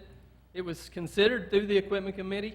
When it goes through these purchasing agreements, there's one bid that's presented to the equipment committee. Just one. Again, because these are bidded in a contract. okay. All right, I think we've, Thank you very much. thank you. All right. Any other public comment on this? Well, let's bring it back to the council. What's the wishes of the council here? Well, I think we probably need to review the, and at least help us have, as a committee, have a little better understanding. So- However you want to handle it, Mayor, but I think that we need to consider what's been said. well, okay. I do want to, not to be argumentative in any way, but either the council needs to pass a policy that we're not to use contracts and we are to bid every piece of equipment going through that process, because that's the only way you're going to accomplish what the Williams representative just presented to you. Because when we're going and deciding on buying that equipment, that piece of equipment, we're buying it on a contract that was already bidded. So we're not going out and seeking bids at that time. The contract is where the The competition contract comes. went through that process. We have multiple contracts that we purchase from. Sometimes we make the decision to bid a piece of equipment even though we see it in a particular item. Maybe we want to have more on-site demos. The item that was referenced about the compost, we've been demoing compost grinding equipment for over a year. Yeah. And we made a choice to be able to go through the process that way because we felt like that was a better process on behalf of the city. We also have 18 backhoes. They are a fairly standard item that we can buy on the contract, just like we do with our police cars and our trucks and our various pieces of equipment that we use other contracts on. You know, I think one of the items is we have disagreements about, you know, we can get this piece of equipment less locally, but we're looking at more than just the price of it. We're looking at the cost of going through the process, which wasn't even discussed here in terms of the item. And we like to give local preference. That's why we encourage them to participate in the contracts that we utilize, like the NJPA contract. But that's just been historically the policy direction of the council, is that we can save time and money and not have the cost of the city going through bidding every individual piece of equipment if we use these contracts in certain scenarios. And I know that Dennis Pratt, when he was here, gave a very long, elaborate presentation to the council as a whole about why he believes that that is to the taxpayers' advantage for us to do that. So I guess my point is on this particular item, if you're not wanting us to use the contract, then we need to go through getting the specs written, putting it out for bid, having a posting period, collecting it back, because we would not be able to, we're not going to do the bid and do the contract. Right now, we've just used the contract. Here's the piece of equipment we're going to buy. So that would be the direction we would need from the equipment committee, is if Yeah. you don't want to use the contract and you want to go through the purchasing, bidding process open, and then that will push this item out for future purchase. Yes, Matthew. Well, I remember when Dennis gave that presentation before he retired on the purchasing contracts, and you know, if there's reluctance with the council, maybe that's a sign that we need to go through that again, see that presentation and see the justification. But in terms of the item tonight, you know, me not being an expert on heavy equipment or on fleet management, I have to say that I think Terry and Jesse Beeks as well down in Fleet have definitely earned my trust. And when I say that, I mean that they've earned it. Because I've never asked a question, I've never seen a question asked in equipment committee, and some of them have been pretty pointed, that hasn't been addressed head on. And I think that's what we saw here tonight. And, you know, I think Terry's explanation of the total cost of ownership with regards to this piece of equipment puts my mind at total ease, and I'm confident that Okay. it's the right decision to make. Okay. Mark, you had Well, I was just thinking, in operations and efficiency of solid waste, and it's a big operation, we have to look at the efficiency of the bidding and the efficiency of getting the equipment there to manage the overall cost of the operations, and that's why it's important to have these contracts in place. And there's no doubt about it that they also have earned our trust through water, sewer, and solid waste whenever something comes through, because we do question that and we do get the answers that we need. And these are really big capital expenditures, and so we have to rely on the specs that are presented to us and the information that we gain through management of efficient operations. So I think that that's what the bottom line is here.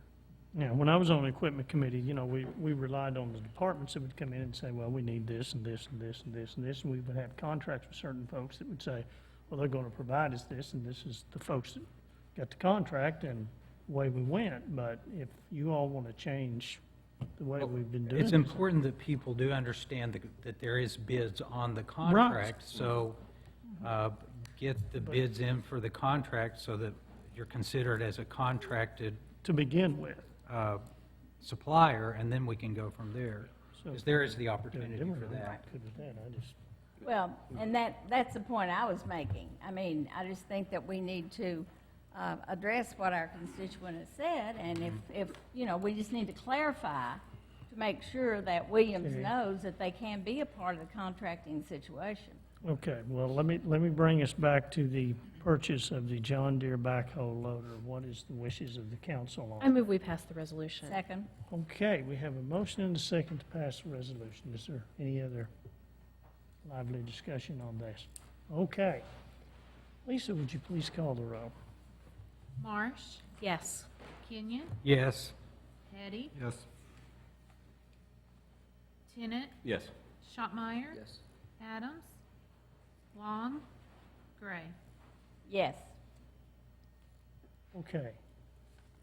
All right, moving along to item 2.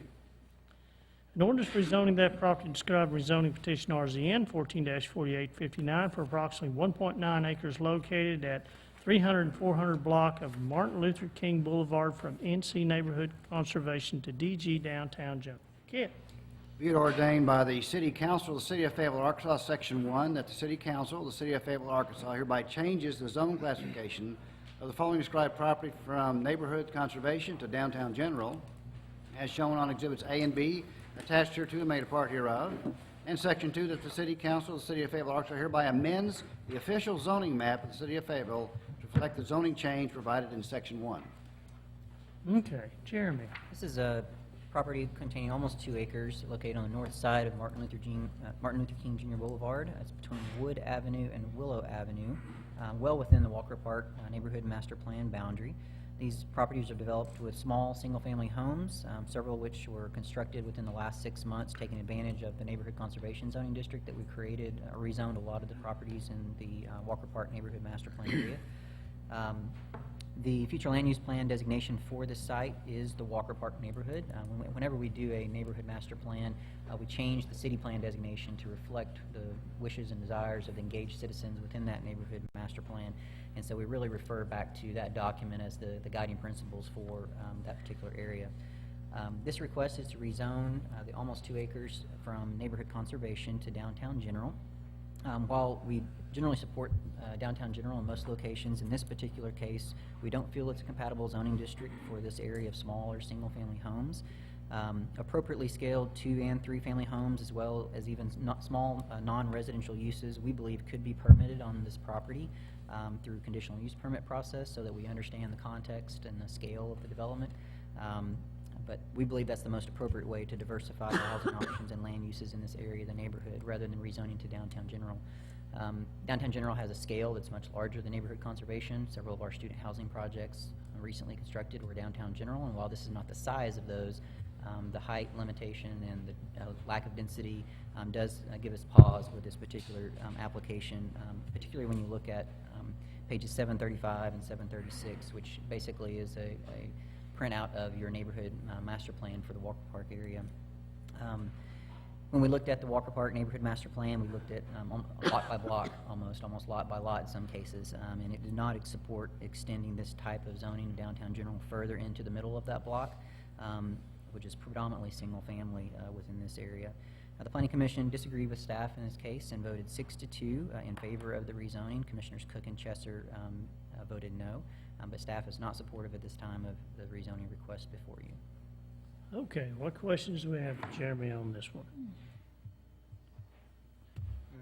Sure. What's the logic when the master plan was developed to have in Downtown General to the east and to the west, but not extended along the length of the corridor? If you, I don't know if there's a larger map in here to refer to, but if you really look at the overall larger Walker Park master plan, we tried to concentrate those in nodes primarily, and so the node directly west of this, what you're seeing on the page 735, I believe, or your staff maps there in the zoning, that's really the easternmost portion of the node. We wanted to go across the street to make sure we had both sides of the street covered, to ensure that corner at Willow and MLK were covered, but we primarily left it off there to go east and continue that neighborhood conservation. On the other side of Wood Avenue, however, the character and context really starts to change. There's a number of smaller businesses located within that area along Huntsville Road, so really those address more of Huntsville Road as opposed to Martin Luther King Jr. Boulevard. The context is extremely different. We're only a half a mile from the site we were talking about, a Walmart neighborhood market, but this is a small two-lane, 22-foot wide street, I believe, with small single-family context and character, and so I think that's why we were not supportive of continuing to extend that on down. Does your recommendation have anything to do with expanded residential uses allowed in Downtown General, or was it really just a function of the scale that's allowed? Scale and compatibility with that scale and context. I think as I mentioned in our staff report, we believe we could be supportive of expanded, even non-residential uses at a scale that's appropriate. We have zoning districts called neighborhood services that might work here for non-residential uses, or the conditional use permit process if they chose to go that route. But I don't think it's necessarily the size of the lot. Some of them are very deep, and so I think there's some creative means to develop the properties. It's my understanding this is a conglomeration of several property owners, perhaps, getting together for this rezoning and potentially developing. And so that's not really the concern. I think it's really more of trying to honor the neighborhood's desire to contain that scale within this particular area. So it sounds like you're really talking about height and... Height, massing, placement of the building, really both of those zones are form-based, so those really, the setbacks are very similar, so that's not really the concern, but the massing in particular could really change the entire face of what this street is in this location. Okay, thanks. Any other questions, Chairman? I'm going to ask for the applicant to come up and give a presentation if he wishes, speak before the council. No, don't, not on rezoning unless we don't. Has it been scheduled to do a presentation? You can't present what your project would look like or supposed houses and stuff that you showed to the Planning Commission. You just must speak about what uses you want to do, and you can do that, but the presentation you gave to the Planning Commission really is not appropriate to give to the City Council. I took out all pictures of any plans. What I put on here is just the location, the zoning. Well, certainly the location and zoning maps, that would be appropriate. This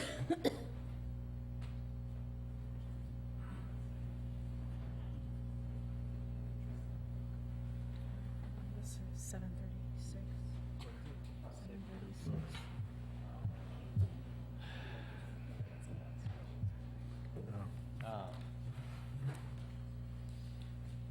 Thank you very much. My name is Zara Niederman. director of the Revolve Housing Company, board member of the Partners for Better Housing. I have a master's in city planning from UC Berkeley, and I was an assistant author on the low impact development design manual for urban areas put together by the University of Arkansas Community Design Center. When this is up and running, I can show you a little bit closer what the zoning looks like in the neighborhood. You'll see that there is a lot of downtown general directly to the west. There's also a fair amount of downtown general directly to the east. This basically makes a connection between the two.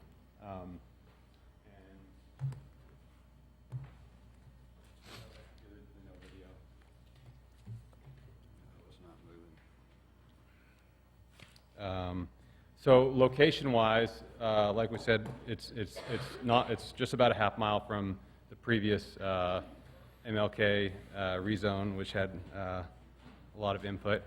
I'm happy that I got to hear a lot of that. It's 1 mile from the University of Arkansas. It's 1 mile from Fayetteville High School, and it's just steps away from Walker Park. So here you can see. The downtown general that we're looking at, to the west, there's a lot of it. To the east, it's downtown general. On MLK, on the south side, there is single-family homes, one of which is a house that I built this year, one which was a house that I renovated this year, and I have pictures to show kind of that they match what I believe, is the character of the neighborhood, and below is on 7th Street is predominantly multifamily, so there is density here. Here's a location. We can go next. So coming back to the Walker Park plan, this is part of the Walker Park plan, and going back to 2007, we said we wanted to encourage a balance of uses and housing. We wanted to improve connectivity and walkability. We wanted key destinations, key linkages, and we wanted to keep Jefferson Square as a neighborhood core. I think probably as we heard a lot of people speak, this is a walkable neighborhood, and that's the way we want to keep it. And it is important also that we have services in this neighborhood that people can walk to. I mean, I think that was abundantly clear from everyone, whether they supported the Walmart proposal or not, is that we want services in this neighborhood. Again, this is the location. It's approximately 1.9 acres. What you can see, it's a lot smaller in scale than the Walmart. There's on the property too. There are 2 new houses that we built as well this year. And so those houses are included in the rezone. When I had spoken with Jesse Fulcher and city staff, he recommended if we were going to rezone the whole block rather than trying to do a part of it, because then it would just look like spot zoning, but doing the whole block would make it so that it was consistent from east to west. So as I spoke with Jesse in 2007, when the Walker Park plan was developed, it was debatable, or it was sort of people had ideas for what they wanted for the neighborhood, but it was sort of debatable on where exactly to draw those lines, how to do the zoning, and so. The Walker Park plan, as it's zoned now, is what people came up with, but it seemed like it wasn't necessarily a strong in favor or against having downtown general there. So coming back to 2011, when we did the city plan 2030, we had as our goals, we will make appropriate infill and revitalization our highest priorities. We will encourage intensive mixed-use development within 1/4 mile of public transit routes, and we will make traditional town form the standard. Go ahead. And again, the action steps to achieve those goals are identify existing properties that are vacant or prime for redevelopment and initiate rezoning discussions with property owners. And 2, support rezoning proposals that result in increased density around logical future transit stops and rail corridors and major transportation corridors. This here is coming back to the Walker Park plan. What the residents wanted was neighborhood commercial, and here you see the Huntsville Road entry and the Jefferson Square. Next page, this is what Huntsville Road looks like in the charrette. Again, if we look at the location, one arrow shows where the Huntsville Road entrance would be. The other shows where neighborhood commercial, the Jefferson Square is. So this location that we're looking at here is directly in between those, and so it seems logical, to me anyway, that we would have this connection between the two. Again, here's the Ozark Regional Transit map, and it shows that where we're looking at the rezone area, there are 2 transit stops directly to the east and to the west within a quarter mile of this location.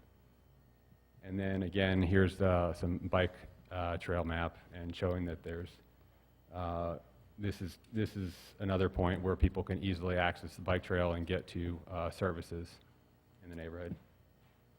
Good. And I think finally, I wanted to just show kind of what is there right now. You can see the houses on the front. There are very deep lots and empty lots to the sides, so there is some buffer with the neighbors there. In speaking with some of the neighbors as well, they were also in favor of having increased development there where there would be actually services that they could walk to and not have to rely on driving elsewhere. And that's, I think, basically where I wanted to end it. Okay. What questions do we have from the council? Anything? Okay. Is there any, thank you. Is there any other public comment on this? Okay, I'm going to bring it back to the council. So, okay. So, who would like to say something? Yes, Sarah. First, I would like to say I really appreciate your attention to the 2030 city plan and the Walker Park neighborhood plan. I think that this is the kind of development that we want to see in the community. But I also understand the planning staff's concerns about height and massing. Can you explain to me what it is about downtown general as opposed to one of, I believe it was neighborhood services that made you prefer downtown general?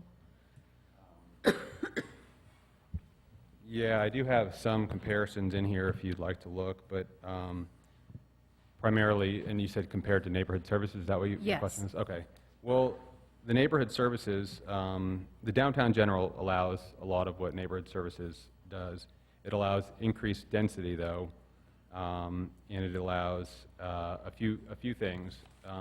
Neighborhood services, by right, allows limited businesses, which is, I believe, 3,000 square feet business, standalone, so that would be maybe 30 by 100. So that would allow basically one business standalone, and then on the next property there'd be, you could have another thing. But it doesn't really allow for mixed use in the sense of having residential above, having storefronts with residential above. It just doesn't,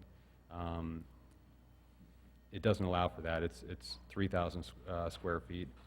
What downtown general does, it allows also more density with regard to residential.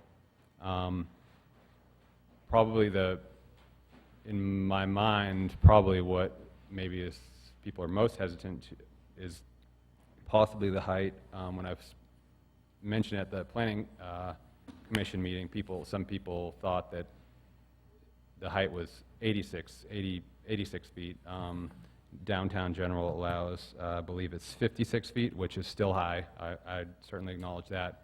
Neighborhood services and neighborhood conservation is at 45, so it adds an 11 feet, the possibility of 11 feet. However, I don't think that, I think that development to that height is somewhat limited because of the size of the property.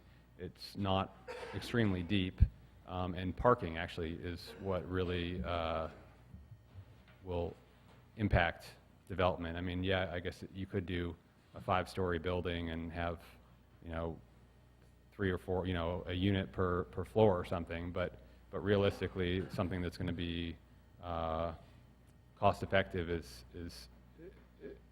you're going to have to have parking, and parking is going to be a limiting factor for sure. So that, I think, is probably in my mind, maybe the main concern and potential. I'll leave it at that.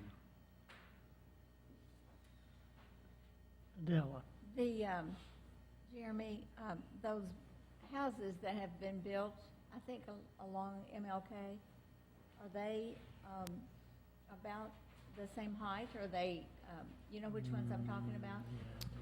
The ones further west, not the ones on this property, but there's some that are located closer to Archibald Yale in that area. I believe the tallest in that area is maybe 3 stories. Most of them are 2 stories. 35 feet, looks like. Oh, They're okay. probably in the 30, 35 foot range at the maximum. Looks like to me. I see, okay. So are you familiar with the house? Mhm. Yes, okay, Mhm. okay. All right, thank you. Anything else? Yep. The houses that were just referenced, could you estimate the density of that development? I think those are on 30, maybe 35 foot wide lots maximum, maybe smaller. So those are primarily single family. They're probably going to be in the neighborhood of 15 to 18 units per acre. They're zoned Yeah, downtown general, I think. So that's what I'm getting at. It seems to me there's a real gap between these two zoning codes we're talking about. Neighborhood services in terms of uses allows just about everything that it seems we're talking about, but there's an artificial density limitation in neighborhood services of 10 units an acre. I'm not sure why it's in there, because the form seems to restrict it to a reasonable traditional density regardless of that limitation.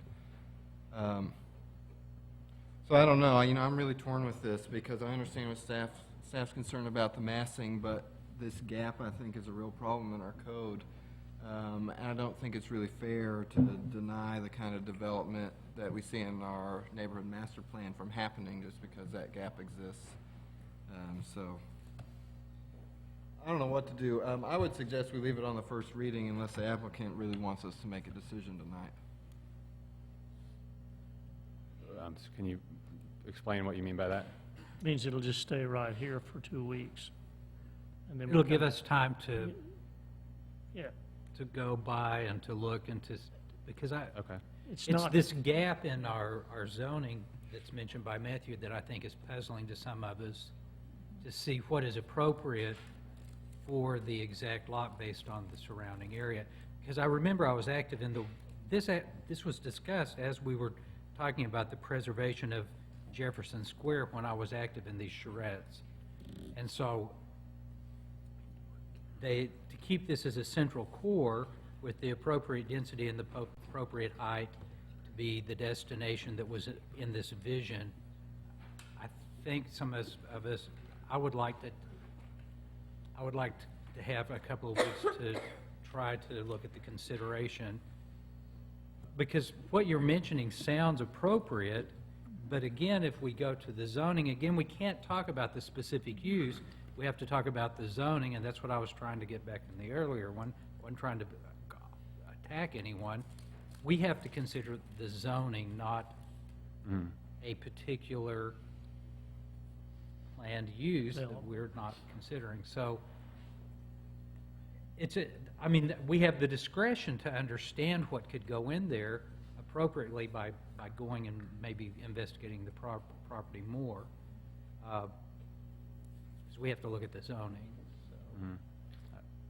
yes, yes. I think Alderman Petty's point is a very, very good one, and I agree with Alderman Kenyon that I would like another couple of weeks to look at this rather than decide it tonight, if that's, Yeah, we want to preserve the vision that was presented in the Walker Park Neighborhood Plan, because it was, I remember this discussion so well, wanting this to be the core, this core area. So by allowing this zoning change, there's the possibility that we're not in the vision that was set forth in the Walker Park Neighborhood Plan. But that doesn't mean you wouldn't develop it into a part that would be part of this vision.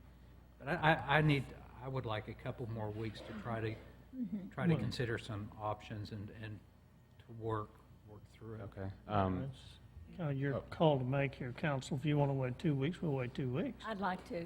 I would like to as well, but I had a couple of questions for Sure. Kit.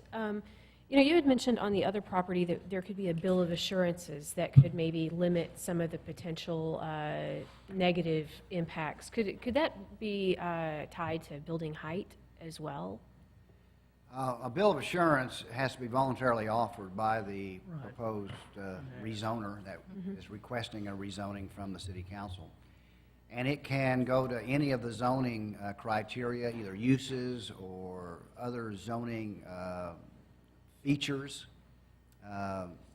such as height. So that, yes, to answer your question, yes, that could be offered.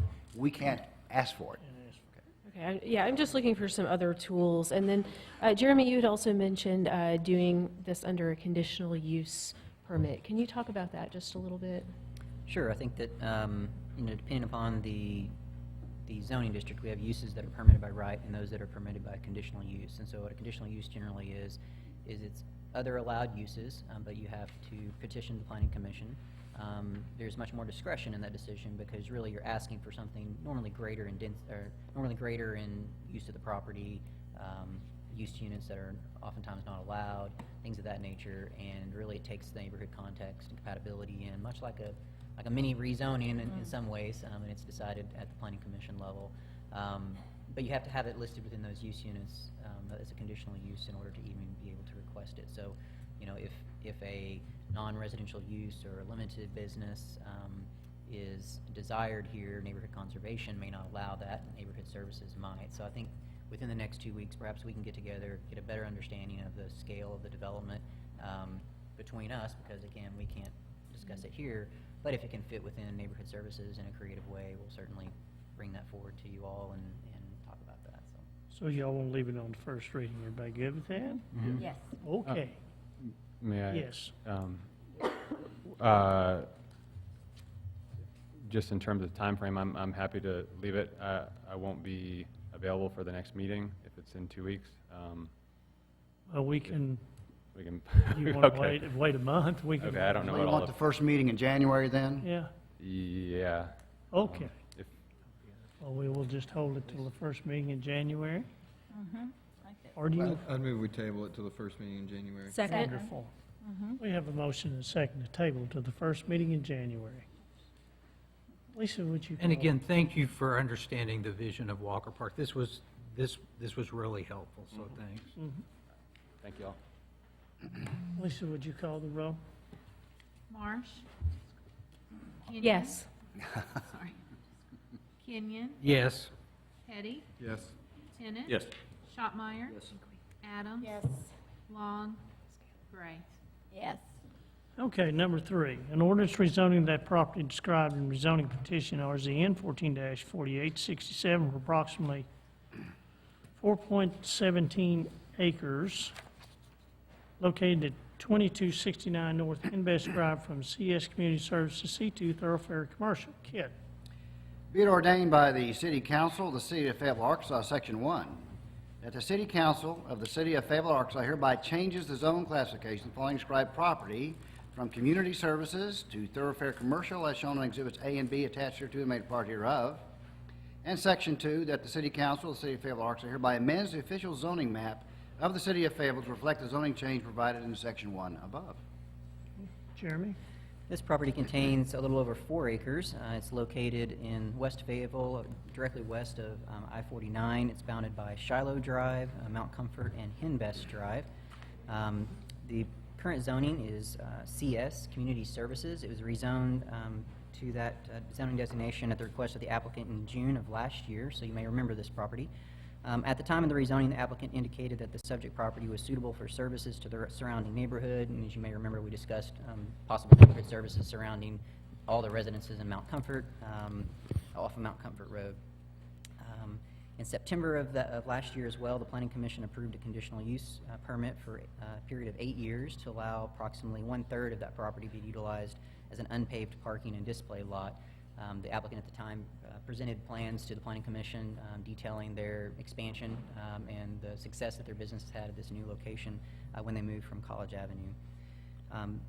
When staff reviewed this application for rezoning, we felt that the property was unique because it's really in a transitional area. It's close proximity of an interstate highway adjacent to the east with an exit ramp in the nearby vicinity, but it's also within 500 feet of residential neighborhoods to the west.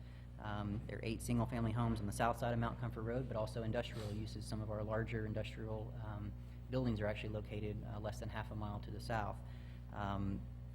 One of the current homes is being utilized for a realty office and salon, so there's a number of different types of uses. There's an older manufactured home park to the west containing 72 single-family dwellings in those manufactured homes. There's also large undeveloped parcels in the vicinity, zoned RA, agricultural property that is simply remnant properties that have never been developed. Also, a recent rezoning to C1 adjacent across Shiloh to the west of the site for a proposed come-and-go. This residential neighborhood to the west appears to have been in existence since about the late 1960s and early 70s. And continuing west along Mount Comfort, as you all know, there are a number of established single-family neighborhoods on the north side, larger residential estates, large churches that serve this area on both sides of the corridor. And as one of the persons that spoke here tonight, Williams Ford Tractor is located not very far to the north as well. So a number of different uses with a variety of scale in this area. We believe because of that, it makes for a difficult decision when you're looking at a transitional area. This request is for C2, which is thoroughfare commercial, to rezone that for an expansion for this facility. Ultimately, again, with our review of this property, we looked at compatibility for the future of this property, but we also talked about in a lot of detail about how far west from the interstate should this highway commercial use extend.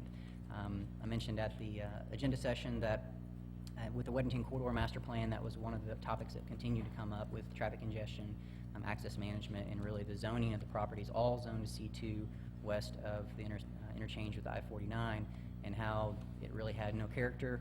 There was no heart of the neighborhood, and we're trying to change that. What we don't want to see, and what I've heard from several of you, is not to extend that along Weddington. So there's a stopping point, as I mentioned earlier, that form-based codes are not appropriate in all areas, in my opinion. We think there are appropriate areas for these types of very auto-dominated and regional uses. An automobile dealership, which is what the applicant owns in this location, is not a neighborhood service. It's really a regional destination, even as his presentation at the Planning Commission indicated, a multiple state destination for this particular use based on their success. Staff did not support the C2 rezoning in this location. We did not feel like it should extend further west to Shiloh Drive and begin recreating the scenario that Weddington is today. This overall property is large enough to provide an appropriate transition from a regional transportation corridor with 700 feet of frontage from east to west in this particular area, to also provide local community services and goods for residents to the west. The site is designated as city neighborhood area, and the proposal, in our opinion, could begin to fragment some of those areas. The future land use plan for City Plan 2030 identifies 5 major nodes for regional commercial uses.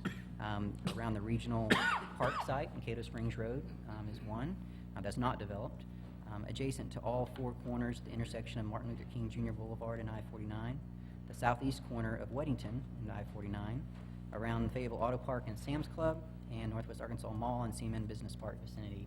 This particular interchange was not identified through the city plan documents through 2025 or 2030 as a regional destination for this area. We do not have any real public comment, I don't believe, for or against this particular zoning request at the Planning Commission, if I remember correctly. And so I don't think that is as a large an issue as one of the other zonings tonight. We believe there are a lot of rational and logical reasons in the staff report that, including concerns with compatibility and extending the highway commercial uses down Mount Comfort Road.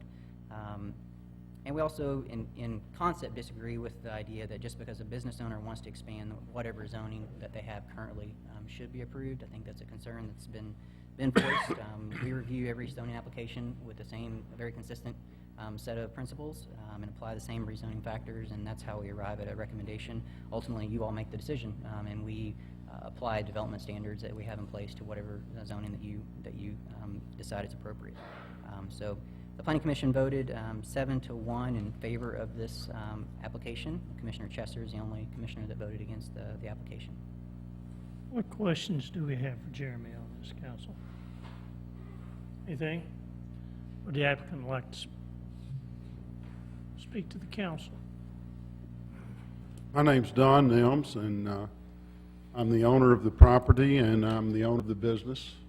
And I purchased this land in '01, and intending to use the front part of it for automobile use and the back part of it for not really sure what, and could have been the whole piece of property. But in about 8 or 9 years ago, the city came to us and requested permission and wanted to purchase an easement and a property through this land to build Invest, I guess that's the name of it, Drive, Shiloh, excuse me. And I think the mayor was, that was his district, and I know he was interested in that, and a number of other people, and we agreed to do it. And at the same time, we wanted to use the frontage road as kind of a demarcation line on Shiloh, off the interstate exit, and have all the traffic routed through the street light over there.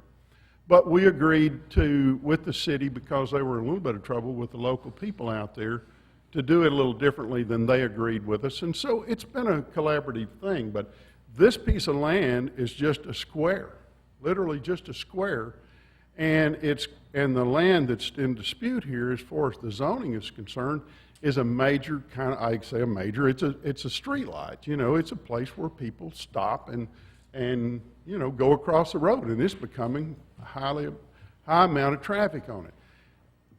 We do not know for sure what could be put there. I don't know what could be put there. All I know is what can't be put there. And what can't be put there with the zoning that it has, or any other zoning other than C2. There's no other zoning, and I think staff agrees with this, there's no other zoning appropriate for a car dealership other than the C2. So that's what we're asking for. Now, why there's this, the city staff is a little bit upset with us because we came to them originally and asked them for a little bit of incremental use of this land. What has happened here is just real simple. I've been involved, all of you know I've been involved in the automobile business for a long time. I've never seen anything grow the way our Subaru store has. Originally, when we conceptualized putting it out there, we were thinking that it would represent a big growth to sell half of what we're selling this year. So it's been exponential growth. We've grown it about 8 times the volume of what we thought what we originally anticipated when we were on College. Now, we have reserved putting anything on North College at the old Subaru store because simply we keep being fearful that we're going to run out of places to put cars. And it is not practical in any way to purchase other C2 land on that highway up there and drive cars back and forth every day. And it's not practical to use our land on Highway 71 to drive cars back and forth every day. Every time we put a car on College, it costs us about $50 to move that car. Time you take 2 people over there and 2 people back, you've got 4 people involved in that, plus the time, all the congestion, the mileage, and the risk of accidents and all those things. It's very, very expensive to do. So there's really no practical use for this land other than what we're asking permission to use it for. And the other thing I would point to you is, even if less than that, I can't imagine what in the world we'd do with it. We have right now projected growth and projected use. When our service business increases, right now, we're going to fully utilize that whole block. And that's all I can tell you. Just believe me, I'm telling you the truth. That's what we intend to do with it. We don't intend to do anything else, and I'm sure not going to put anything else there. Furthermore, we have finalized a deal to purchase Benjack Guitar Center, and this is what you and I talked about the other day, Mayor. And that will be what will be located at the old Subaru building in the next year. So I hope that you guys will agree with this. We'll go ahead and infill Highway 71 up there with a business I think is very compatible to this city. It'll be a regional business. It'll be a business that'll create a lot of sales tax. I think our Subaru store will continue to grow. This just makes good sense to me. I'm not a developer. I'm not trying to do this for any other reason but our business, and that's all we're really looking at. Thank you.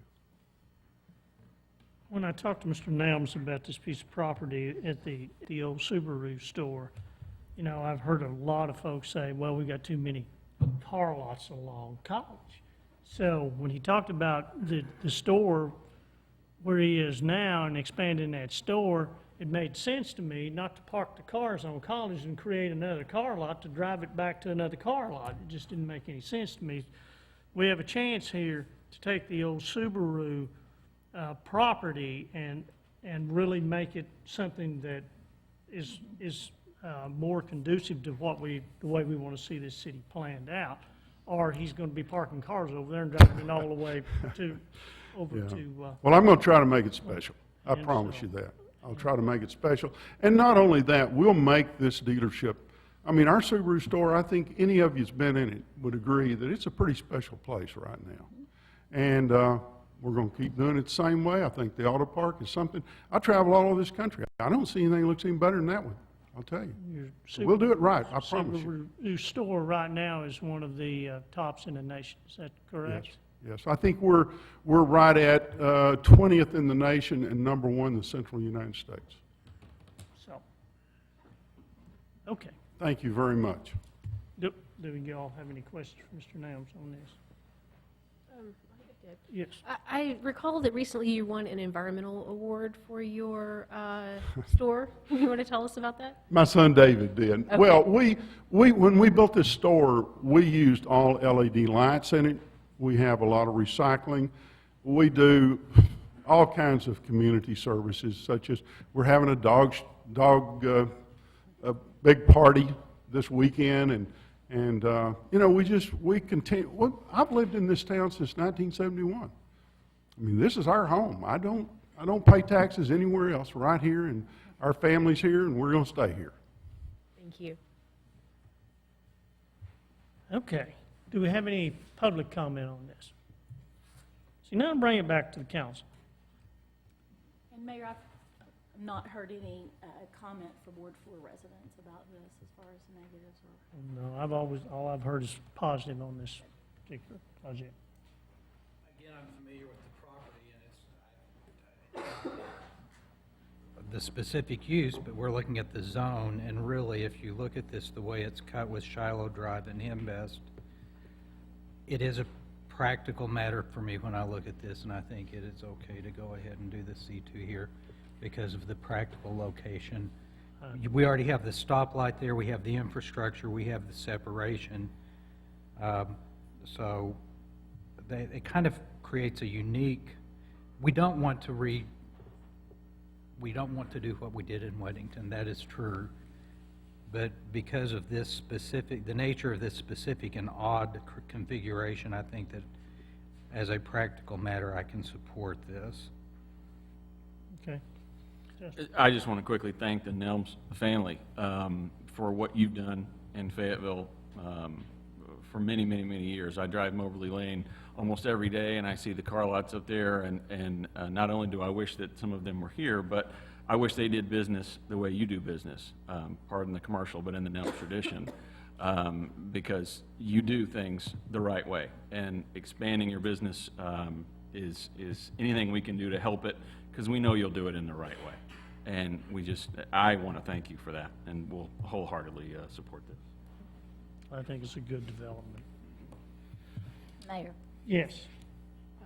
Go on. Okay. Well, I was just going to say, of course, I want to take care of the NAMs because they really live in Ward 1, you know.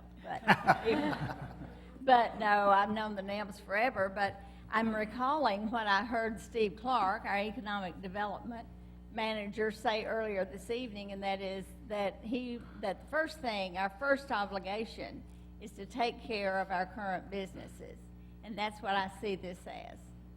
And so I certainly would be supportive.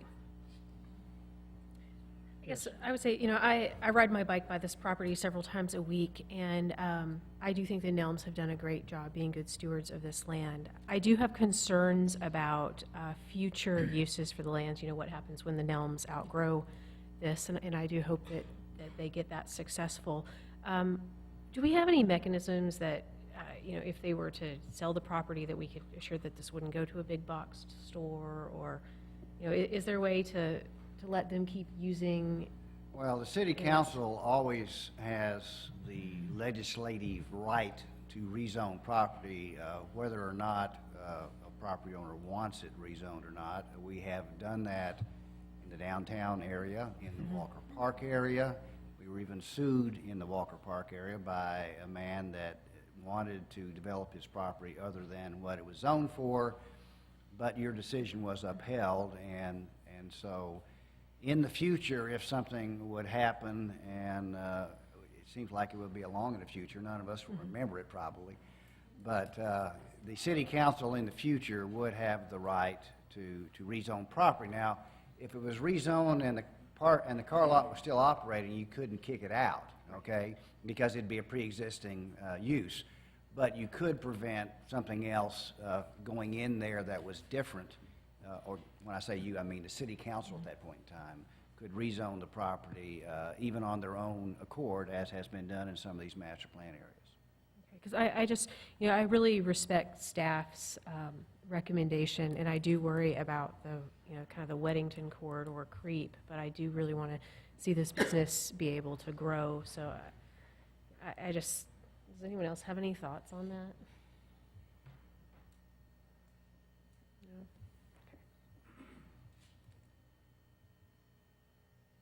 Do I hear a motion? Yeah, I can entertain a motion to go to the second reading. We have a motion and a second to go to the second reading. Lisa, would you please call the roll? Marsh, Yes. Kenyon, Yes. Petty, Yes. Tennant, Yes. Shopmire, Adams, Yes? Long, Gray. Yes. An ordinance rezoning that property described in rezoning petition RZN 14-4867 for approximately 4.17 acres, located at 2269 North Henbest Drive, from community services to thoroughfare commercial. I move we go to the third and Second. final reading. We have a motion and a second to go to the third and final reading. Lisa, would you please call the roll? Marsh, Yes. Kenyon, Yes. Petty, Yes.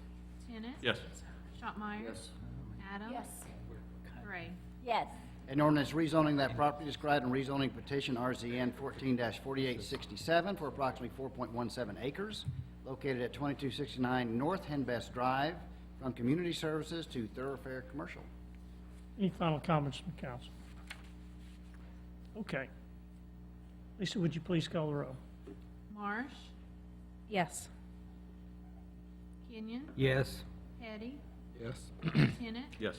Shopmire, Adams, Yes. Gray. Yes. Okay. Thank you all. Thank you very much. We appreciate it. We'll do our best. I know you will. Okay, number 4.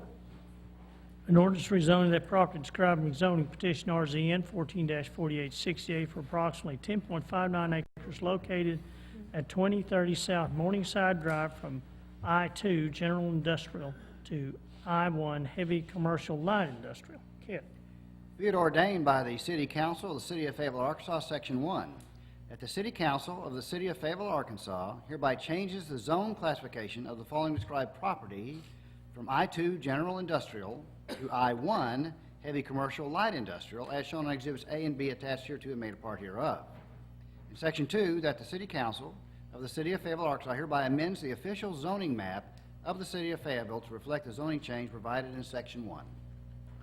Jeremy. This is approximately 10.5 acres located at the northeast corner of Morningside Drive and Pump Station Road. It's currently zoned I-2, which is our general industrial, heavy industrial zoning. The request is to rezone the property down to I-1, which is light industrial, heavy commercial. The predominant land use in this area along Morningside Drive is single-family homes on the west, but really agricultural, single-family, multifamily, and industrial zoning, so a wide variety of zoning. Land uses along Pump Station Road, however, are predominantly industrial. It's where our Commerce Park District is located, and almost every property within that area is zoned I-2 general industrial. This includes an auto salvage business to the east, directly to the east of the subject property, and other uses such as that within the vicinity. Our future land use plan designates this site as industrial, so rezoning to I-1 would be compatible with that designation. And in staff's opinion, rezoning this to I-1 is an appropriate designation for this property. We are recommending in favor of that. We feel like it would create an appropriate land use transition between the commerce and industrial park, and then also residential properties along Morningside Drive, more so than it is today. An existing buffer already exists similar to this south of this property, where I-2 transitions to I-1 along the east side of Morning Drive, which creates really essentially a step down in intensity between the rural and agricultural properties and the industrial properties to the east. The Planning Commission also voted in favor of this recommendation with a vote of 5-3, and as I mentioned at the agenda session, the reason primarily that there was concern from the Planning Commission to cause it to be a split vote really was the future use of this property, which it can be any use that's associated with I-1, but as you'll probably hear tonight, the Prism Education Center is the applicant, and they intend to locate in this particular property. And really it was citing concerns with the current existing large truck traffic. There's if you Google map to get to Commerce Park, this is the route that it takes you. And so there's a large volume of truck traffic that utilizes this turn every day, and there were simply some concerns relative to that traffic in a school located in this vicinity. I will say on behalf of staff, those are issues that we would look through with any development proposal and ensure that any development would be meeting our standards for safety, sidewalks, things of that nature to provide for those locations. Prism Education Center currently has several locations, is my understanding. They'd like to consolidate those, and they're already serving this particular area, and the applicant can probably describe more about the plans for the property. But again, just like we've talked about with other applications tonight, really it's the rezoning that we're considering tonight, not the development. Staff and the Planning Commission are in favor of that application.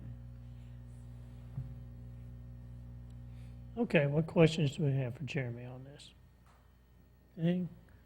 Would the applicant like to speak to the council? Thank you, Mayor Jordan. My name is Misty Newcomb. I'm the Executive Director for Prism Education Center. I'll give you a little bit of history about I'll kind of skip some of the history since it's sort of at the end of the evening. We do have currently we have three facilities in Fayetteville. They are on Razorback Road, right as you're coming off of the interstate. We have a campus on College, just about a block from here, and we have a campus at the Willow Heights City Housing Authority. We have a preschool campus there. We would like to consolidate all of these campuses into one building. It's very important to us that we stay between 15th Street and Dixon Street, and more towards the 15th Street area because of the student population that we serve. We have a commitment that at a minimum of 51% of the students that participate in our programs will be low or moderate income as measured by the City of Fayetteville Community Services Housing and Urban Development Income Guidelines. And so we've always exceeded that. We've never dropped as low as 51%. But in order to do that, we have to be accessible to those families. And if you look at a map of Fayetteville, those children all live in one little triangular area. We also have to make sure that our property is a place where the other 50% or the other 49% of the families would be willing to send their children. So that's a big, heavy pressure on us as well, a good pressure. So we have to make sure ourselves that a property is suitable for children before we go and invest a whole lot of money into building on it. So we've looked thoroughly at the properties available in that very small targeted region of Fayetteville, and there aren't really any commercial buildings. There was one, and it didn't work out. We put an offer on it, and it had a lot of significant issues that we didn't feel like would be conducive to a school. And so we had to actually start looking at building. And so we did want land. That's very important to us. It's really, just for lots of reasons, we're working with children. We want a park-like environment for them. We have gardens, and we want to continue those and grow those further. So land was a big priority. But we also have a budget, and so 10 acres was about all we could do. So this is really, if you start to look around at the Fayetteville maps, this is the piece of property for us, and really the only one in that region. We did look at safety concerns quite a bit, and just to address some of the issues that were brought up, there were conversations about the traffic load and the trucks. Currently, our facility, we just looked at the Arkansas Highway Transportation Department's traffic counts, and for our current facility out here on College, those traffic counts were, let me see, 23,000 per day, and at this location it's 2,200 per day. It's a 10-acre plot versus our biggest acreage right now is about 1 acre, so we've got plenty of room to get the kids off the road and and make sure there's a fence put up. This is a much lower traffic count than what we're currently dealing with, and we've been able to exist in some of the more urban parts of Fayetteville and that have a lot of traffic without any major safety hazards, and certainly that's a major priority for us as well, and that will be a big part of how we construct what we build there on that property. It is at the edge of the commerce district, so we do feel like this would be, for the city of Fayetteville even, a good transition from I-2 to I-1. The property that borders it to the north is residential. It's not industrial, and so we feel like this would be a good segue from heavy commercial. A school is more commercial, has all the smells and sounds that you might be bothered with if you were back to back with a residential or a commercial property, but they're a little bit more socially acceptable for those residents that live over there. So we do feel like it would be good for the city. It would be a nice transition, and it would certainly be good for us and for the nearly 200 kids that we currently serve. Yes, Mark. The children that you serve at Willow Heights, that's a real important service. And you feel like it's a safe way to get people, it'll be safe to get those individuals from Willow Heights over to? Yes, so the Willow Heights campus is... Because that's so important. Right, it is. And the Willow Heights campus is a preschool. We have a guarantee to our families that if they want to stay with us, they stay with us the whole way. They don't stop at preschool. Right. And so we can transport them. Right now, our elementary campuses are not at Willow Heights, Right. and those families are currently transported. And we have guidelines that we have to follow for transportation to ensure the children's safety. Well, I certainly appreciate what you offer in the preschool over there in that area of Thank you. town. And whenever I saw this, I thought, well, then how do we get these toddlers or whatever they are Right. over? But you have a plan for that, and I'm comfortable with that. Thank you. Mayor, if I could make a comment.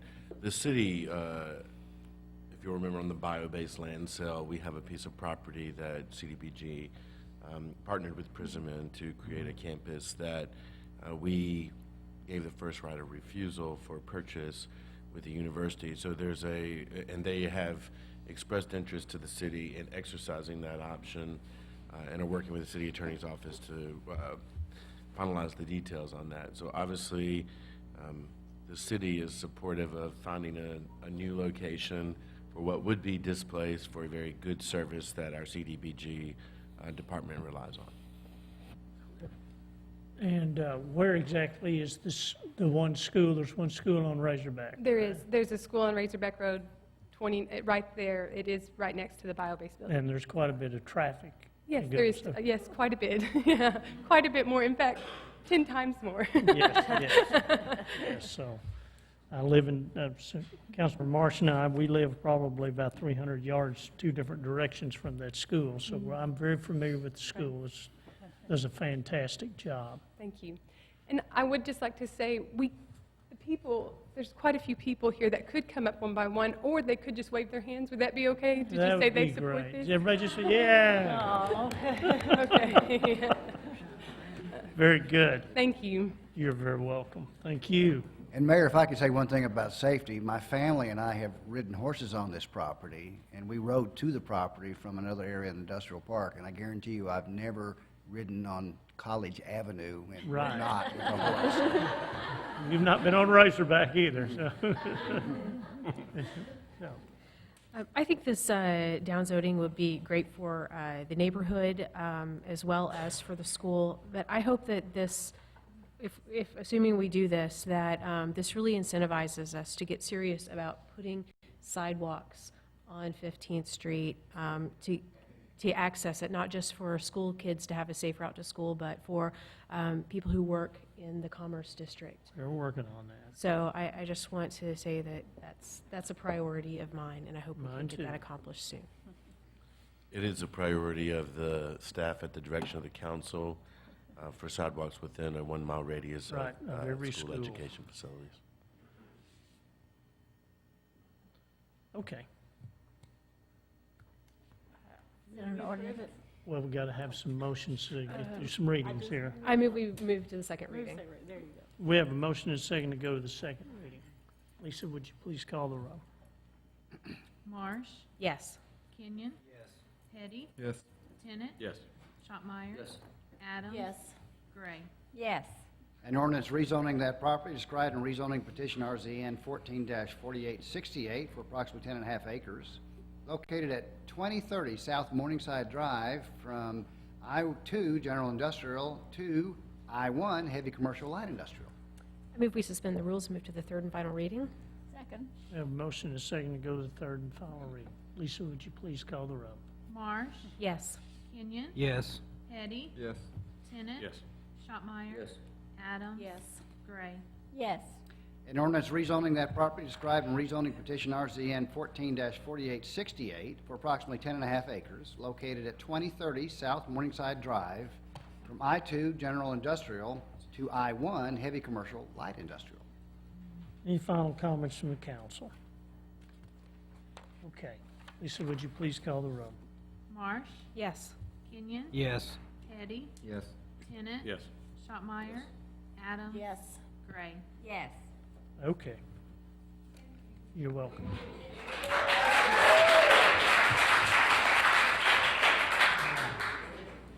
I don't usually allow that, but this one time. Yeah, I think we'll just let it go this one time. Just let it go. This is one time. Do you want any kind of break, or do you want to just keep plowing along? Let's get it done. Okay. All right. We're getting close. Yeah. But he's going to be We just have one more. Great. I think we're losing our audience, Mayor. Todd will hang around. We have a few people left. Okay. Number 5, an ordinance to amend 159.01 fees of the Unified Development Code pursuant to the user fee cost recovery policy. Kit.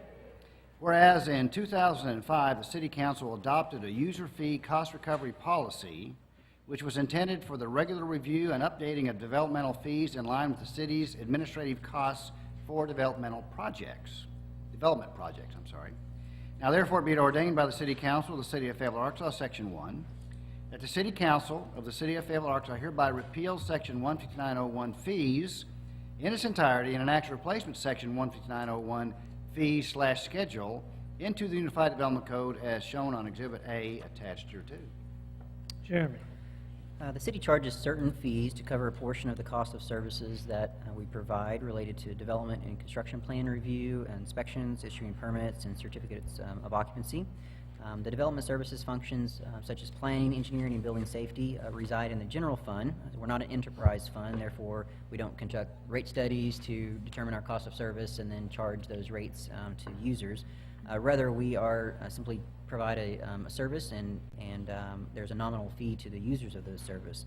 Based on our current fee structure, we estimate about an average of 25% of the actual cost of provided services is charged to the user based on the fees established within Chapter 159 of the Unified Development Code. In 2005, the City Council adopted what was called a user fee cost recovery policy, which was intended to be a comprehensive policy to regularly review the issue of recovering the full cost of city services. Ultimately, the recommendation was to gradually increase fees or adjust fees to provide for 100% rather than 25% of the cost of services.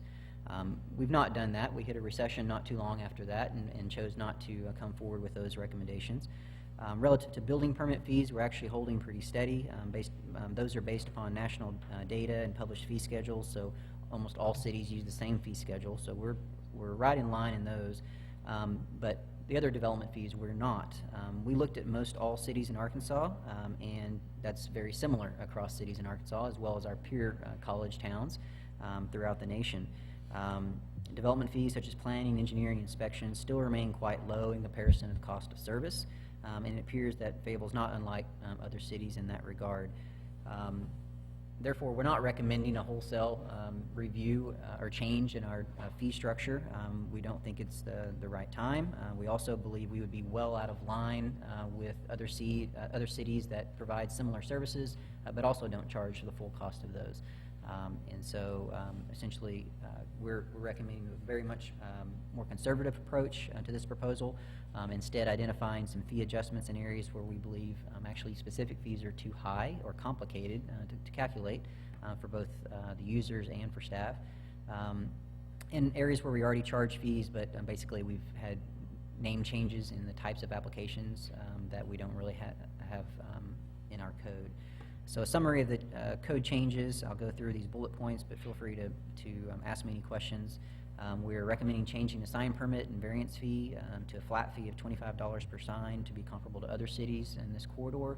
Right now we charge a flat fee, but then it's $5, I think, per square foot. So our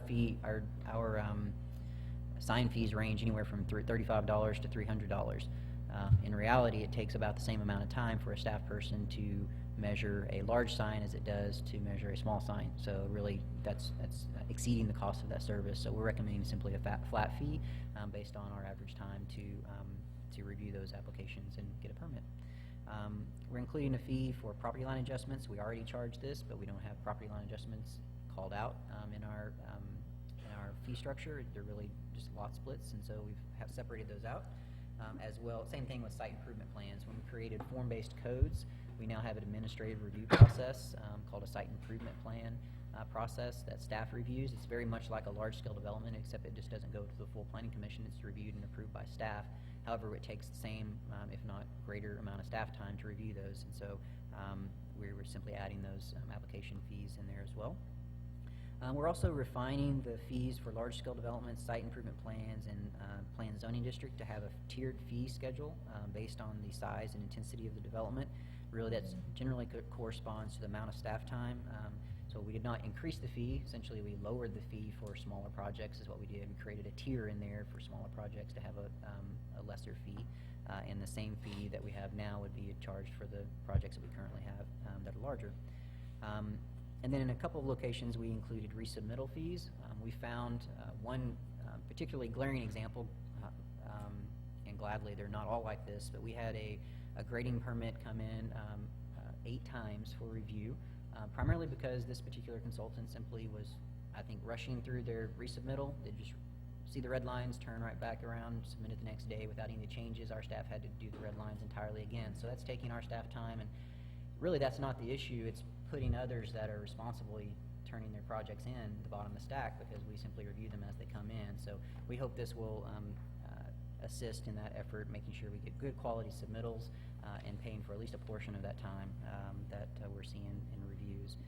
We're combining several fees and driveways, curb cuts, excavation just into one instead of separating all those out.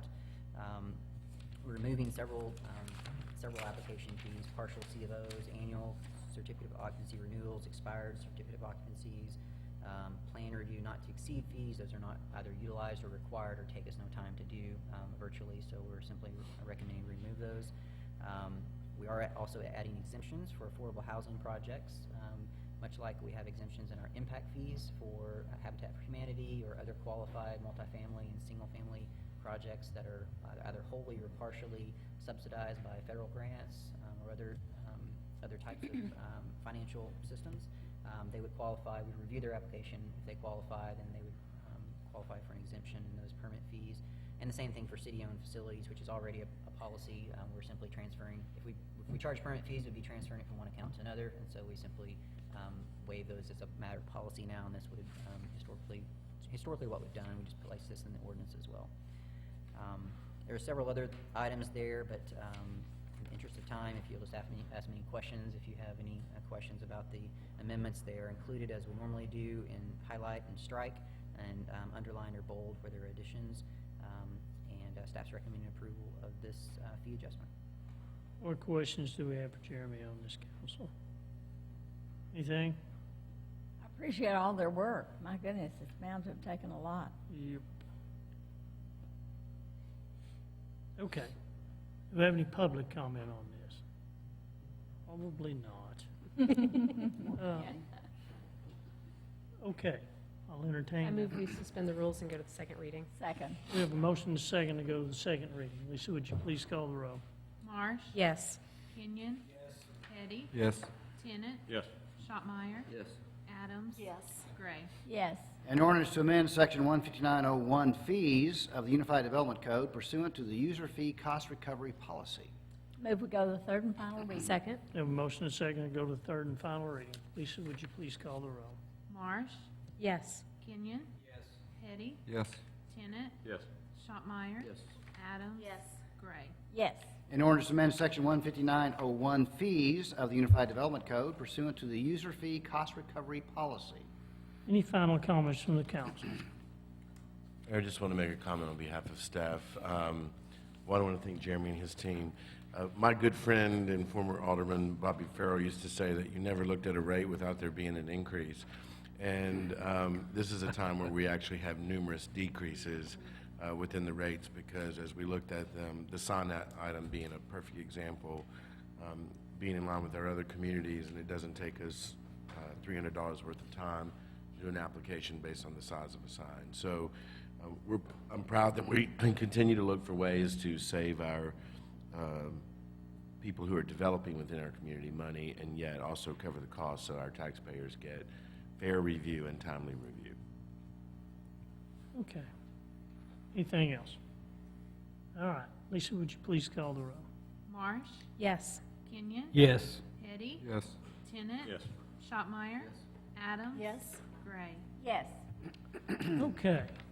Number 6, an ordinance to waive the requirements for formal competitive bidding and to approve a contract between the City of Fayetteville, Arkansas and the Area Agency on Aging of Northwest Arkansas in the amount of $84,514 to provide public recreation services for the senior citizens of Fayetteville for 2015, contingent on approval of the 2015 annual city budget and work program. Kit.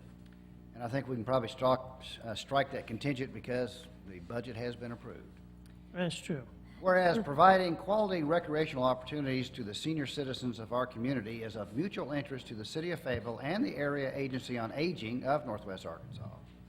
And whereas the Area Agency on Aging of Northwest Arkansas was able to immediately take over and provide these services after the city's previous contractor defaulted in 2014, and whereas the Area Agency on Aging is very qualified and uniquely able to provide the continuity of services vital to the efficient provision of recreational opportunities to the senior citizens of Fayetteville. Now therefore, be it ordained by the City Council, the City of Fayetteville, Arkansas, Section 1, that the City Council, the City of Fayetteville, Arkansas, hereby finds the above circumstances make competitive bidding not feasible or practical, and therefore waives the requirements of formal competitive bidding, approves a contract between the City of Fayetteville, Arkansas and the Area Agency on Aging of Northwest Arkansas in the amount of $84,514 to provide public recreational services for the senior citizens of Fayetteville for 2015. copy of this contract is attached here too and made a part hereof. Connie? Connie Edmonston, Parks and Recreation Director. This is an agreement that we've had for the past 42 years with outside agencies to provide recreational opportunities and activities for our senior adults at the Hillcrest Towers. And then in 2003, we added our great Walker Park Senior Adult Center there. They have done a great job. The Area Agency on Aging, Kayla Wilson is their director. We have goals for them each year that our agreement has within our contract, and I think they have done a fantastic job in adding new programs as needed and in meeting the needs of our senior citizens there. This year we did add $10,200 to it to help them with the utility costs, so that's helped them keep their center a little bit warmer. And we also have that as an emergency shelter should the need be. So we're very proud of that. The city installed a generator there, so we're all ready to take in people if we need to. So I would like Kayla Wilson to come up, and she wanted to say a few words, I think.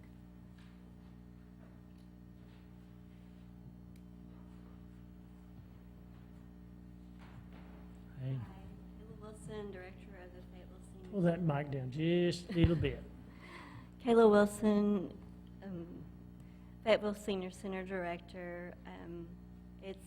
I've been there a year, and it's been a great, wonderful opportunity. We've added new exercise classes and a variety of activities for our seniors. We also have our Meals on Wheels, and it is a wonderful opportunity to give back to the community, so I feel very Yes, it honored is. and privileged to be able to serve seniors in Fayetteville. Thank you. You're welcome. Thank you. Okay. What questions do we have from the council on this? Great program. It's always a happening place, Mayor, when I That's go over right. there. Things are happening. I participate in the Meals on Wheels, and that's quite a project. And the Senior Center has been great about hosting our ward meetings to help the citizens in Ward 1 engage with their government, and I really appreciate that. Okay. Is there any public comment on this? Somebody else have something to say? Okay. I was just going to move to go to the second reading. Second. A motion second to go to the second reading. Lisa, would you please call the roll? Marsh, Yes. Kenyon, Yes. Hetty, Yes. Tennant. Yes. Schottmeyer, Yes. Adams. Yes. Gray. Yes. An ordinance to waive the requirements of formal competitive bidding and approve a contract between the City of Fayetteville, Arkansas and the Area Agency on Aging of Northwest Arkansas in the amount of $84,514 to provide public recreation services for the senior citizens of Fayetteville for 2015. Move to go to third and final reading. Second. We have a motion second to go to the third and final reading. Lisa, would you please call the roll? Marsh, Yes. Kenyon, Yes. Hetty, Yes. Tennant. Yes. Schottmeyer. Adams. Yes. Gray. Yes. An ordinance to waive the requirements of formal competitive bidding and approve a contract between the City of Fayetteville, Arkansas and the Area Agency on Aging of Northwest Arkansas in the amount of $84,514 to provide public recreation services for the senior citizens of Fayetteville for 2015. Any final comments from the council? Lisa, would you please call the roll? Marsh, Yes. Kenyon, Yes. Hetty, Yes. Tennant. Yes. Schottmeyer. Adams. Yes. Gray. Yes. Okay, thank you all. Number 7, in order to waive the requirements of formal competitive bidding and approve a contract between the City of Fayetteville, Arkansas and the Fayetteville Youth Center Incorporated in the amount of $215,175 to provide public recreation services for the youth and citizens of Fayetteville for 2015. Kit. Whereas providing quality recreational opportunities to the youth and citizens of our community is of mutual interest to the City of Fayetteville and the Fayetteville Youth Center Incorporated, and whereas the Fayetteville Youth Center Incorporated and the City of Fayetteville have had a close working relationship for many years, and this relationship allows for a continuity of services vital to the efficient provision of recreational opportunities. And whereas were it not for the services offered by the Fayetteville Youth Center Incorporated, the the City of Fayetteville would be required to assume the duty of providing staff, programming, promotion, and development for youth recreational services. Now therefore be it ordained by the City Council of the City of Fayetteville, Arkansas, Section 1, that the City Council of the City of Fayetteville, Arkansas hereby finds the above circumstances make competitive bidding not feasible or practical, and therefore waives the requirements of formal competitive bidding and approves a contract between the City of Fayetteville, Arkansas and the Fayetteville Youth Center Incorporated in the amount of $215,175 to provide public recreation services for the youth and citizens of Fayetteville for 2015. A copy of the contract is attached here to and made a part hereof. Connie? Great. I'm going to wrap us up tonight. This is an agreement that we've had with the Fayetteville Youth Center, Inc., known as now the Fayetteville Boys and Girls Club, for the past 47 years. It's been a great partnership. Each year we work together to decide what programs and activities each of us will offer. Basically, Parks and Recreation, we offer the outdoor recreation programs, whereas the Boys and Girls Club, they do the indoors. We do have some exceptions to that, but we work great together. I think the advantage for, or the benefit for our citizens is the fact that they don't have to choose which entity they want to take a program from. We make certain that our programs are great, and we utilize the funding, I think, in the most efficient manner. They are also designated as an emergency shelter in the need of it, and we have Eric Schultz here, who is the executive director of the Boys and Girls Club. Good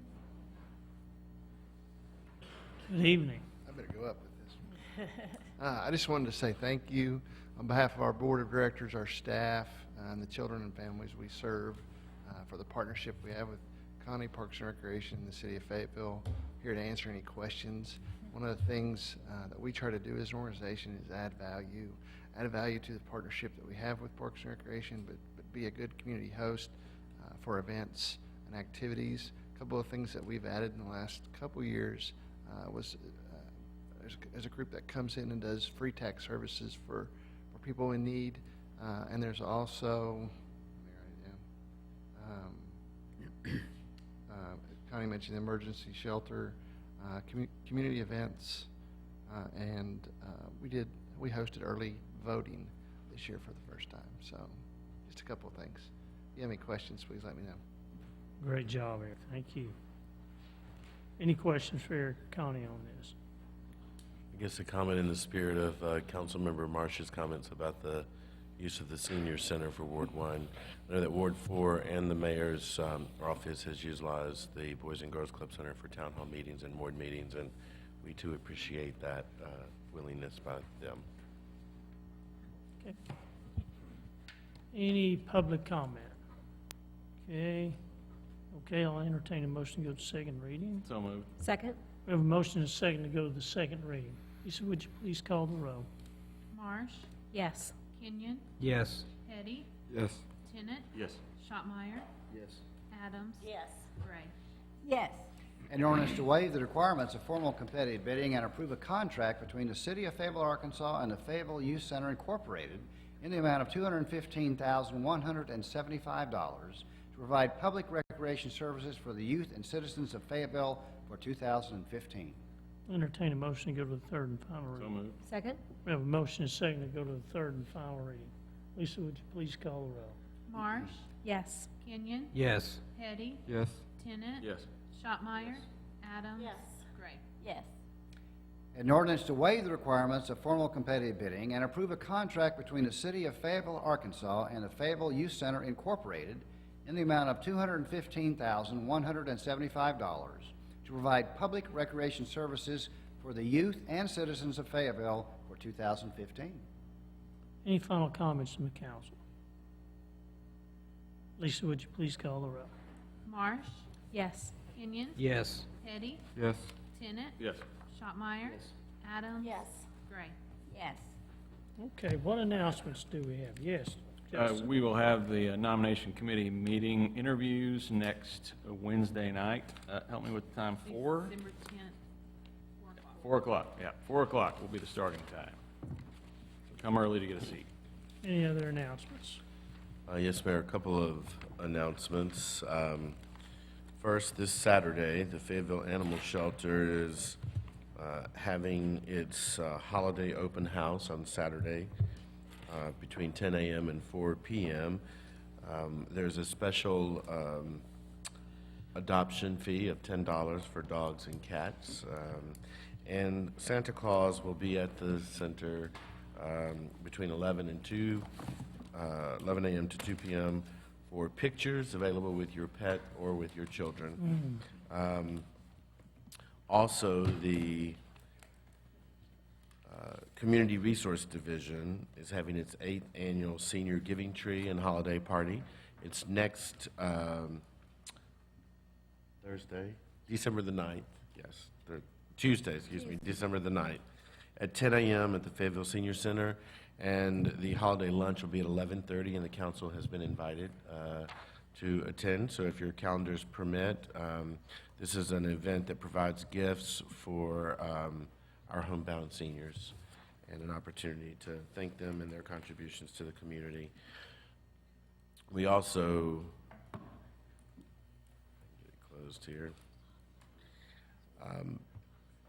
have the Kids Holiday Coloring Contest, which benefits Rangers Pantry. The information can be found on the city's website on where pages can be picked up to be colored. There will be prizes awarded in age groups 0 to 5, 6 to 10, and 11 plus. And the contest runs from December 1st through December the 19th. So we hope that citizens will participate in that. And then lastly, for you as a council, there are 2 candidates who are coming to interview with the Fayetteville Advertising and Promotion Commission for the executive director replacement of retiring Marilyn Hefner. One of those candidates is this week on December the 3rd, which is tomorrow. There is a A&P Commission reception that will be at the Town Center at 4 o'clock, open to the public to meet the candidate, as well as a second on Friday, December the 5th. Same time, same place. The candidate on the 3rd will be Gary Pierce, and the candidate on the 5th will be Kim Hughes. So I encourage the council. We have 2 representatives on the council that are on the commission, but wanted to make sure you're aware of those candidates coming in and the reception to the public. Anything else? Yes. I'd just like to remind everyone that early voting has started on the repeal ordinance for or against for our anti-discrimination ordinance, and you can early vote at the courthouse, and every day from, I believe, is it 7:30 a.m. to 7 p.m.? No. Oh, it's 8 to 5. 4:30. Okay. And then that election will be on December 9th. And that's 7:30 to 7:30. Okay, thank you. But you won't be able to get in to vote till 8 o'clock at the courthouse. So Early voting is 8 a.m. to 8 a.m. 4:30 p.m., Right. and election day voting is 7:30 to 7. That's right. Okay. All right. Anything else? All right, we're adjourned.